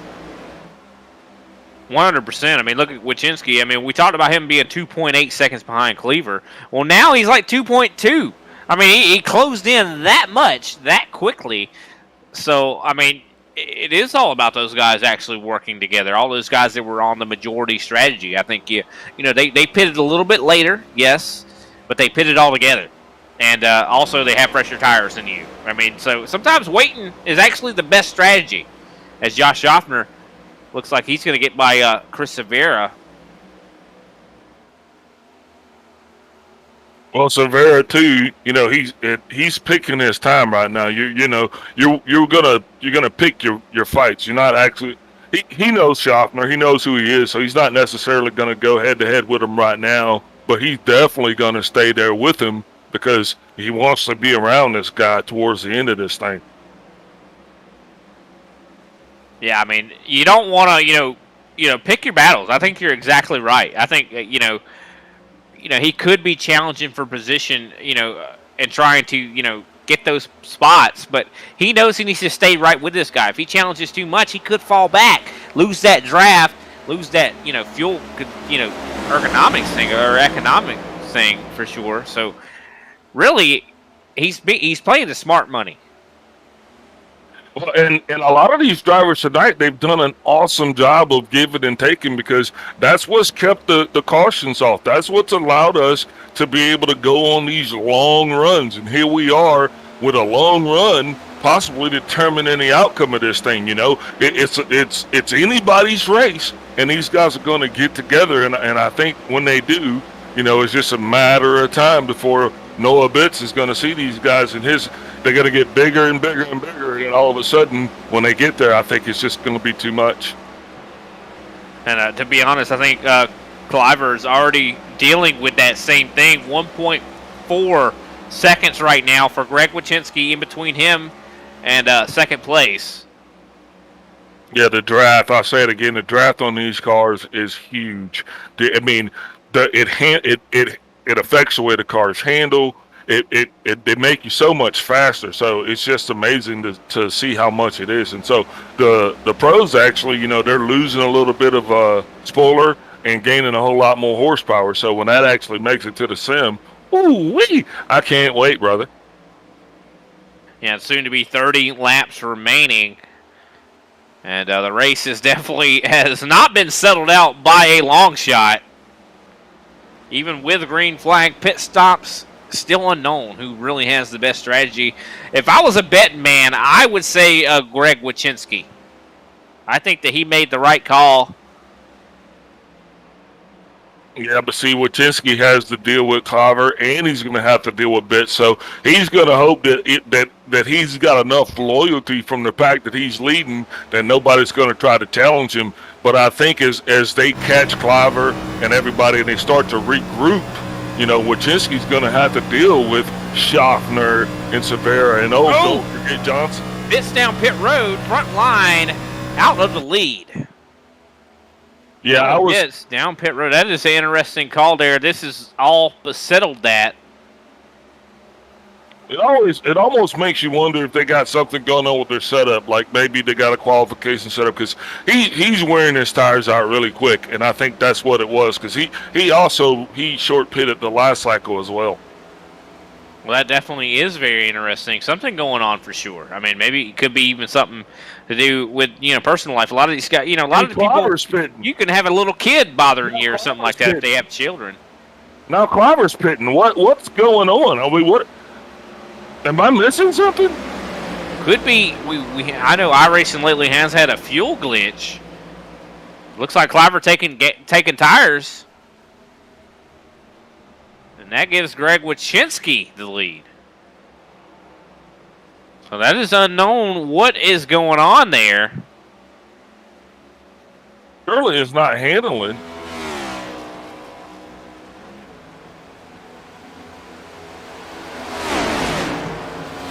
I'm definitely very confused on what happened in there. I mean, I guess that they just maybe knew that they couldn't make it on gas. I know that's the case with Bitts. Could that have been the case also with Cliver? But Greg Wachinski, I do believe, should be within that fuel window.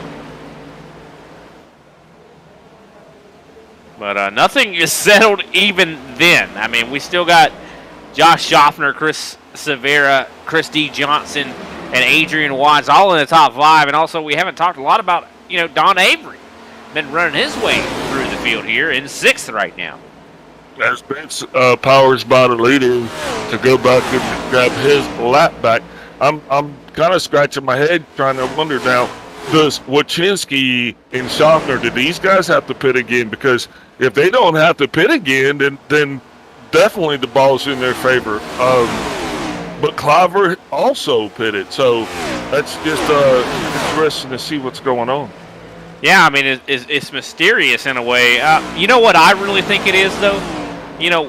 You actually talked about it, about that draft being so important, when it comes to fuel economy. Well, I mean, we saw both of those guys pit. Both of those guys, Noah Bitts and Ryan Cliver, were by themselves. They were not in the draft. I think it was fuel economy. I think they were burning more, and they knew they couldn't make it. Well, if that's the case, then the smartest car on the track right now is going to be Johnson because he's just tucked right up in there behind Severa, who's tucked in there behind. They're just kind of riding, one behind another and just kind of trying to fight. Why would you? Yeah, let the fighting happen on the last couple laps. That's what their mindset is here. And speaking of that, I mean, soon we're getting closer and closer to 20 to go. I mean, this race is going by quick. I know on my ticker here it says we have about 12 minutes of racing left. That's crazy to think that this race is going to be over that fast. And what a race it's been. I mean, a lot of guys have claimed that top spot. And it's crazy to think that Wachinski's back up there in front again. I mean, he really, once you win a race, I swear, it seems like, you don't stop winning once you win one. Oh yeah, it's kind of like going to the bathroom when you've been drinking. As long as you pop the cork, so to speak, as long as you don't go urinate, you can be good to go for a while. But as soon as you go, you're gonna So it's kind of like that with winning. Yeah, I don't have that problem.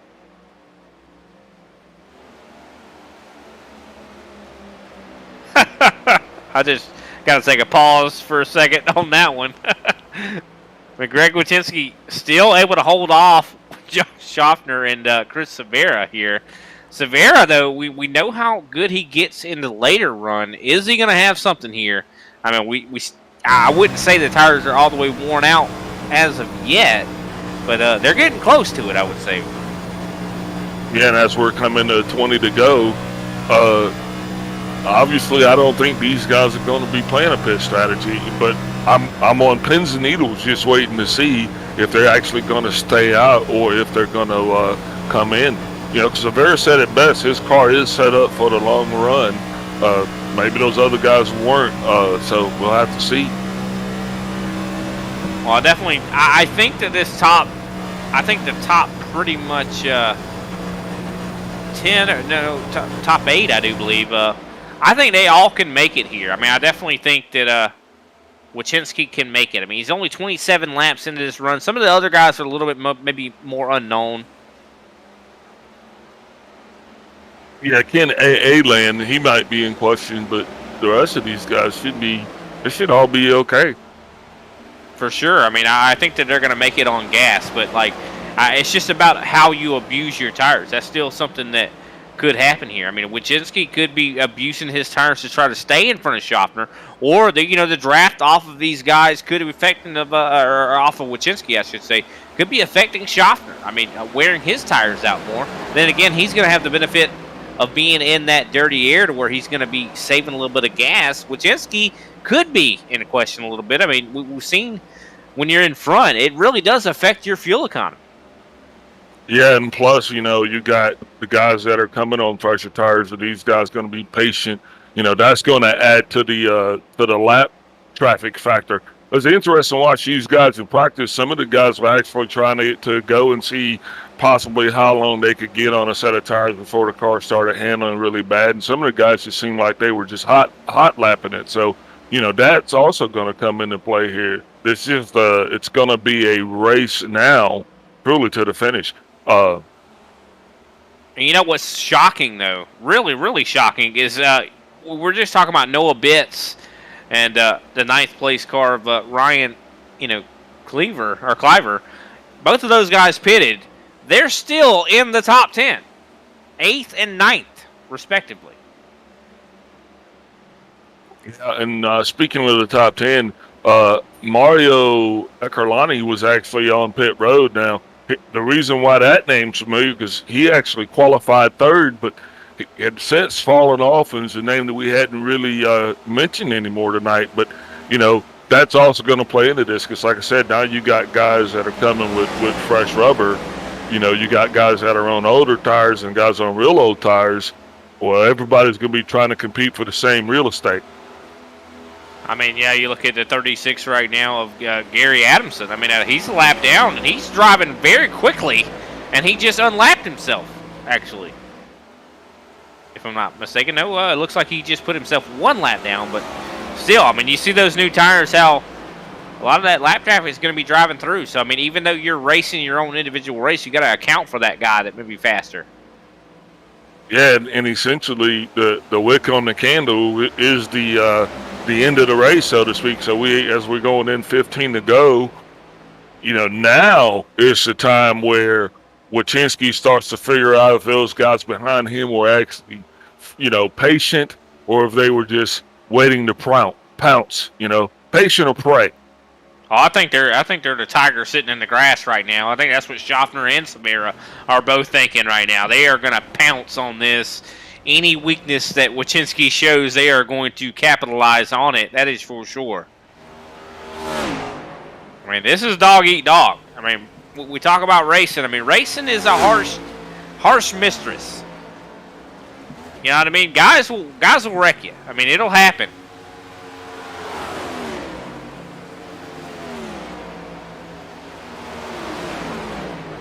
I mean, but Wojcinski definitely tough enough to weather the storm. But, I mean, sometimes it's out of your hands. I mean, if a guy's, willpower is enough. As we see a little bit of challenging here for 2nd place, Chris Severa taking that away from Schaffner. And now Schaffner Severa going to the lead trying to. I'm sorry, Al. Oh, no, you're absolutely fine. Severa's doing exactly that. He's actually going to challenge Wojcinski to the lead as we come up with 12 to go. So now I would say Severa has laid his hand down. But because Greg Wojcinski's running a little bit higher of a line, it's actually helping out Schaffner a bit. Yeah, but Schaffner and Severa are both going to sit back there, and they're going to be watching, waiting on Wojcinski to make just the smallest mistake. As Schaffner now actually goes in for the lead to challenge himself for Wojcinski. Yeah, get real close racing. I think this is when the intensity is turned up to 10. As Schaffner really trying to desperately take this from 3 wide, almost so close to being 3 wide here. And this is giving a big opportunity to Chris D. Johnson. Chris is coming right back into it because these guys are racing so hard out. Yeah, but this is what everyone came to see. I mean, this is a race that is going all the way down to the wires. We're coming 10 to go. The top 3 cars are basically duking it out for the top spot on that hill, and nobody's won the limb. Not yet. Not yet. Oh no, the battle is ongoing here. Greg Wachinski trying to hold him off on the bottom, just not able to get the run out of the corners like that top side is able to. Severa gonna take it. Yeah, Schaffner's also going to stick his head in there. Now, the one thing that happens when you got a car beside you, because like we talked about, is that air. So that air of those two is going to affect them, as well as it's going to affect that lead that the leader has. Now under 10 laps to go, 9 laps to go to be exact. Al Kozlowski, a lap car right out in front of these guys. How are these guys going to deal with this? They're being so aggressive. How is this going to work out? Some guys are going to probably be used as picks here shortly. Yeah, and it looks like Ken Aland down pit road at the 52. Going to be taking himself out of 9th place, I do believe. Kenny Powell also a lap down now. So a lot of guys have been going. Maybe we are a little bit unknown on the fuel situation. This might be close for these guys. I mean, I'm a little concerned myself. Well, I guess we're going to find out here in about 7 laps just how far we off we were. I mean, it's not our fault though. they gave us the information. We're just going off of that. Well, no matter what, that decision's been made for these lead cars. As Chris Johnson is bringing up 4th place, and he's closing in on Wachinski, who was out front for a while, led this thing. Now he just seems like he's going to fall back a little bit as Severa is going to stretch his legs to the lead. But look at that change for the lead. Josh Schaffner out front, able to pass Chris Severa. That is crazy to see. Interesting to see that paint scheme on that race car too. I know last week we saw him in a Rocket Racing setups machine. I have heard that those guys kind of are changing their name, new owners and stuff like that. So interesting to see that they still seem to have the speed. Yeah, and I think speed is going to be the key here, especially for these cars, man. A lot of teams are going to be finding themselves reconfiguring because everybody's going to be chasing it. A lot of those old tricks, kind of obsolete as we get into this completely foreign new arena. 100%. I mean, this is definitely, this new car is shaking up a lot of things. That is for sure. But Chris Severa definitely trying to shake it up himself as he's in 2nd place. And Wachinski, even though those guys were able to get by him, still has remained in 3rd. Christy Johnson been doing a great job here tonight in 4th. Noah Bitts in 5th right now. And Bitts is on the lead lap, but he has quite a bit of distance to get to 4th. So, I mean, even though those guys had to pit, shocking to see, they have not fallen out of the top 10. Ryan Cleaver is actually in 7th right now. Yeah, I just think they're a little bit further down on that lead lap than they wanted to be at this point in the game. Just very interesting to me that some teams had, actually pitted and other teams didn't as we are going into to go. Just to note, man, guys, if you have not subscribed to the ISCA, follow us on Facebook and like us on Facebook, follow us on Twitter. 100%. If you like to hear these country boys up in here tonight, as Nolan's been sick, so we definitely appreciate. I'm glad I could actually do a Saturday here. I usually don't come in here on Saturdays, but definitely been a pleasure joining Al here tonight as we get ready to wrap this thing on up. Almost 2 laps remain. Josh Schaffner out in the lead by almost 3/10. As we're going 2 to go, we'll have 1 shot at a green-white checker if we need it. But with 2 to go, Josh Schaffner is leading this thing down. Severa is going to get on the outside. We've got lap traffic. Will it be a factor? Did Johnson wait too late to charge? Who's going to take this thing home? Yeah, that is still an unknown. As we see a lot of gambling here from Chris Severa running the top, trying to maintain as much momentum as he possibly can, but it's not enough to really catch up here to Schaffner. Yeah, just unable to close that gap. Hopefully he will be able to do what he's able to do at the end of that second stage and kind of grow legs and a little bit of lungs. But just looking like he's just coming up a little bit short here tonight on the end of this thing as we come to 1 to go. Yeah, it looks like Schaffner pretty much is his race to lose right now. There's some lap traffic, though, real slow on the bottom line there. It looks like Schaffner going to wrap up and win the Southern Spiral Pipe 250. Excellent job here from that rocket setups machine here of the 50. Chris Severa definitely did an excellent job finishing up in second. Greg Wachinski going to finish in fifth. Great job to him, too. I mean, what some strategy calls these guys made out here to line them up in the top three. Of course, Chris Johnson did a great job finishing fourth. Noah Bitts in fifth. Ryan Cliver in sixth. Seventh place, Adrian Watts. Eighth place, Don Avery. Ninth, Kenny Powell. 10th, Marty Phillips. And that is the top 10. Ocean, Gary Adamson in 12th. Ken A. Land in 13th. Jay Hohen, 14th. Josh O'Connor, 15th. Wayne Grassi, 20 laps down in 16th. Mario Ercolani, Al Koslowski, Richard Elliott, Kyle Green, Mario LaPinta in 21, and Paul Ragney rounds out our field in 22nd place. And what a race to Josh Schaffner. I mean, excellent finish there for him. I mean, to be able to do that.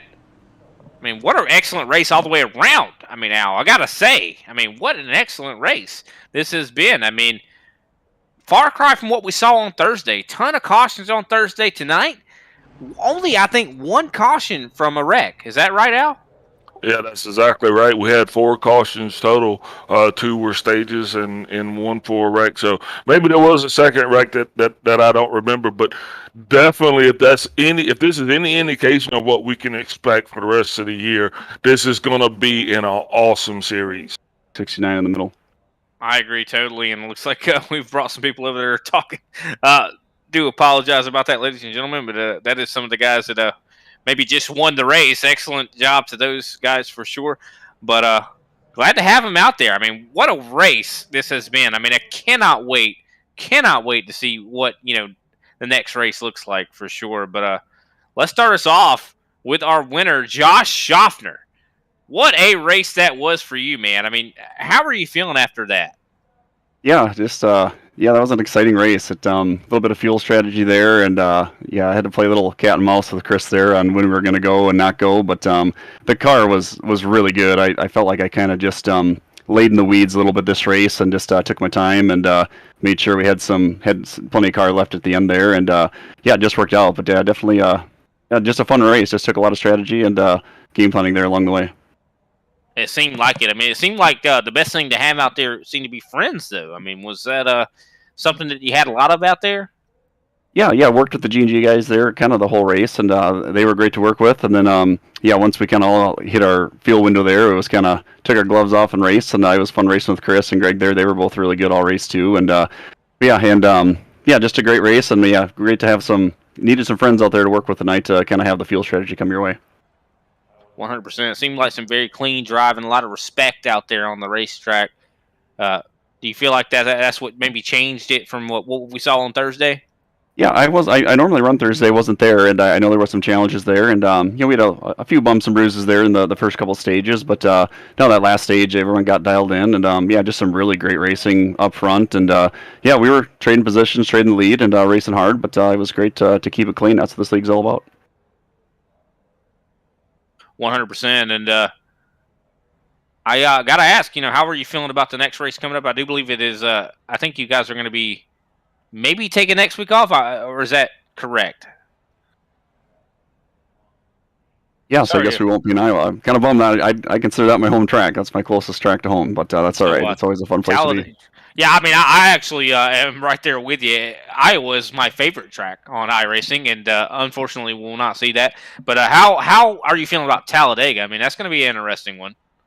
Yeah, that's always a kind of a flip of the dice there. You know how that race is going to go, but you just got to be there at the end, and that's really going to be the focus. You just got to be in the hunt at the end.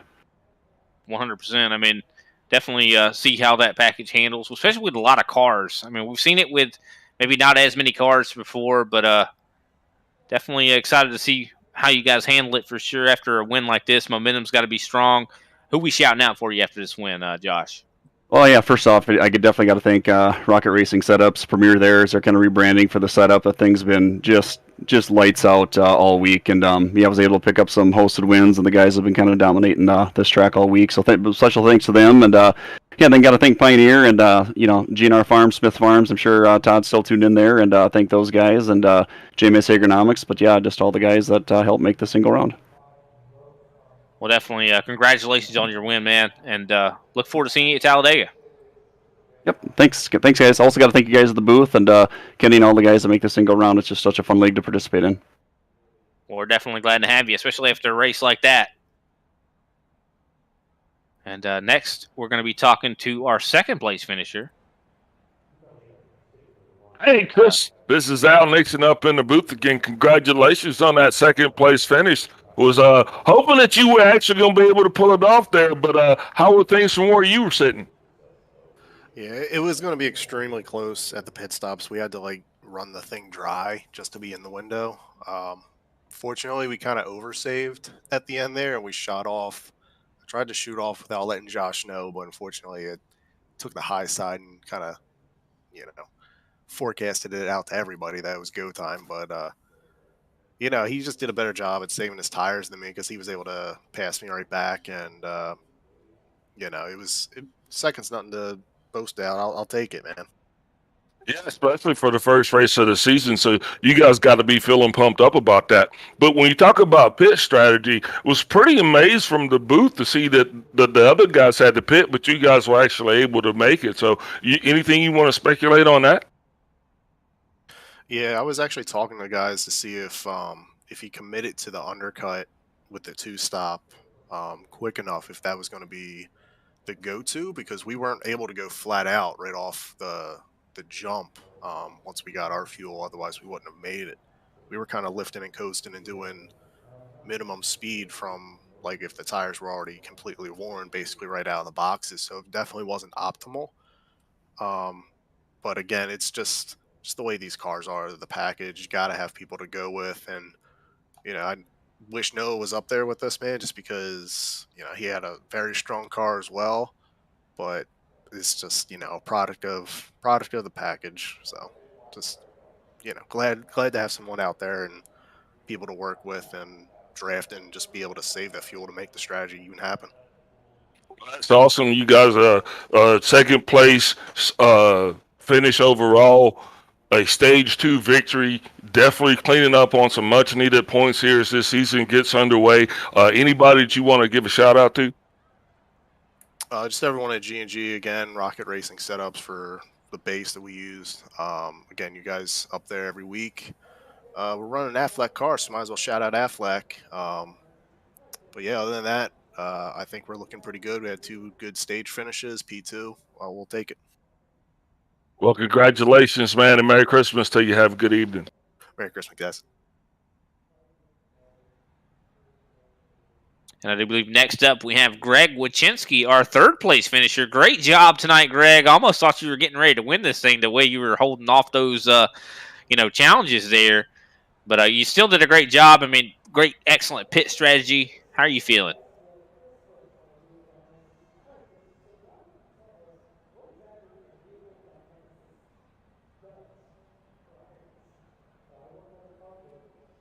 Yeah, it seems like we're not able to talk to Greg right now. Unless, sorry, man, I had the wrong button on. I apologize. I was wondering, it was like awkward silence there for a minute there, Greg. So how are you feeling, though? I mean, got to be feeling good after a third place finish. Got to build some momentum coming into the rest of the season. What are you thinking? Well, yeah, I got a little lucky there. I mean, Chris Johnson ran out of fuel, so he probably would have had third there. I wasn't. We were saving our fuel. I was pretty sure I could make it, and I think I just waited a little too long to just put the pedal to the metal. Josh was definitely faster than me, I think, but he did a great job. Chris Severa did a great job. I think everybody did a good job today. Yeah, it was definitely a very clean race altogether, for sure. But what was some of the challenges you had to deal with out there? I mean, was it the air, the tires? What would you think would be the biggest challenge? I mean, my biggest challenge was I just kept burning up my right front tire too much, just not driving it correctly. Well, definitely, that is a problem to have, especially here in Atlanta. But we definitely appreciate you taking the time to talk with us. How are you feeling about Talladega coming up in a couple weeks? I mean, in these cars, every track feels like Talladega, to be honest with you. But it's just another race. I hear that. Well, Atlanta at least has been somewhat different when it comes to the tire wear, at least. But Talladega maybe not running into that issue quite as much. But looking forward to seeing what that's going to hold for us. Who can we shout out for your third place finish there, Greg? Well, thanks to you guys who take the time out to do all this. Thanks to the great Rob Melnick who makes it all happen, and Kenny Powell, all my teammates at Gas and Go Racing. We definitely appreciate you also. Rob, definitely unseen hero back there for sure. Got to give him a quick shout out. We look forward to seeing you at Talladega, Greg. Thank you for your time. Thank you, guys. And that is pretty much it for the celebrations here tonight. What a great race. Josh Schaffner able to come home with the win. Chris Severa in second. Greg Wachinski in third. Of course, got to shout out Chris Johnson. If he hadn't ran out of gas, he probably would have had a better finish, but definitely finished in fourth here. But with that, I got to ask you, Al, what are you thinking, man? I mean, wasn't that an exciting race? Absolutely, and just awesome how the pit strategies played out the end of that thing.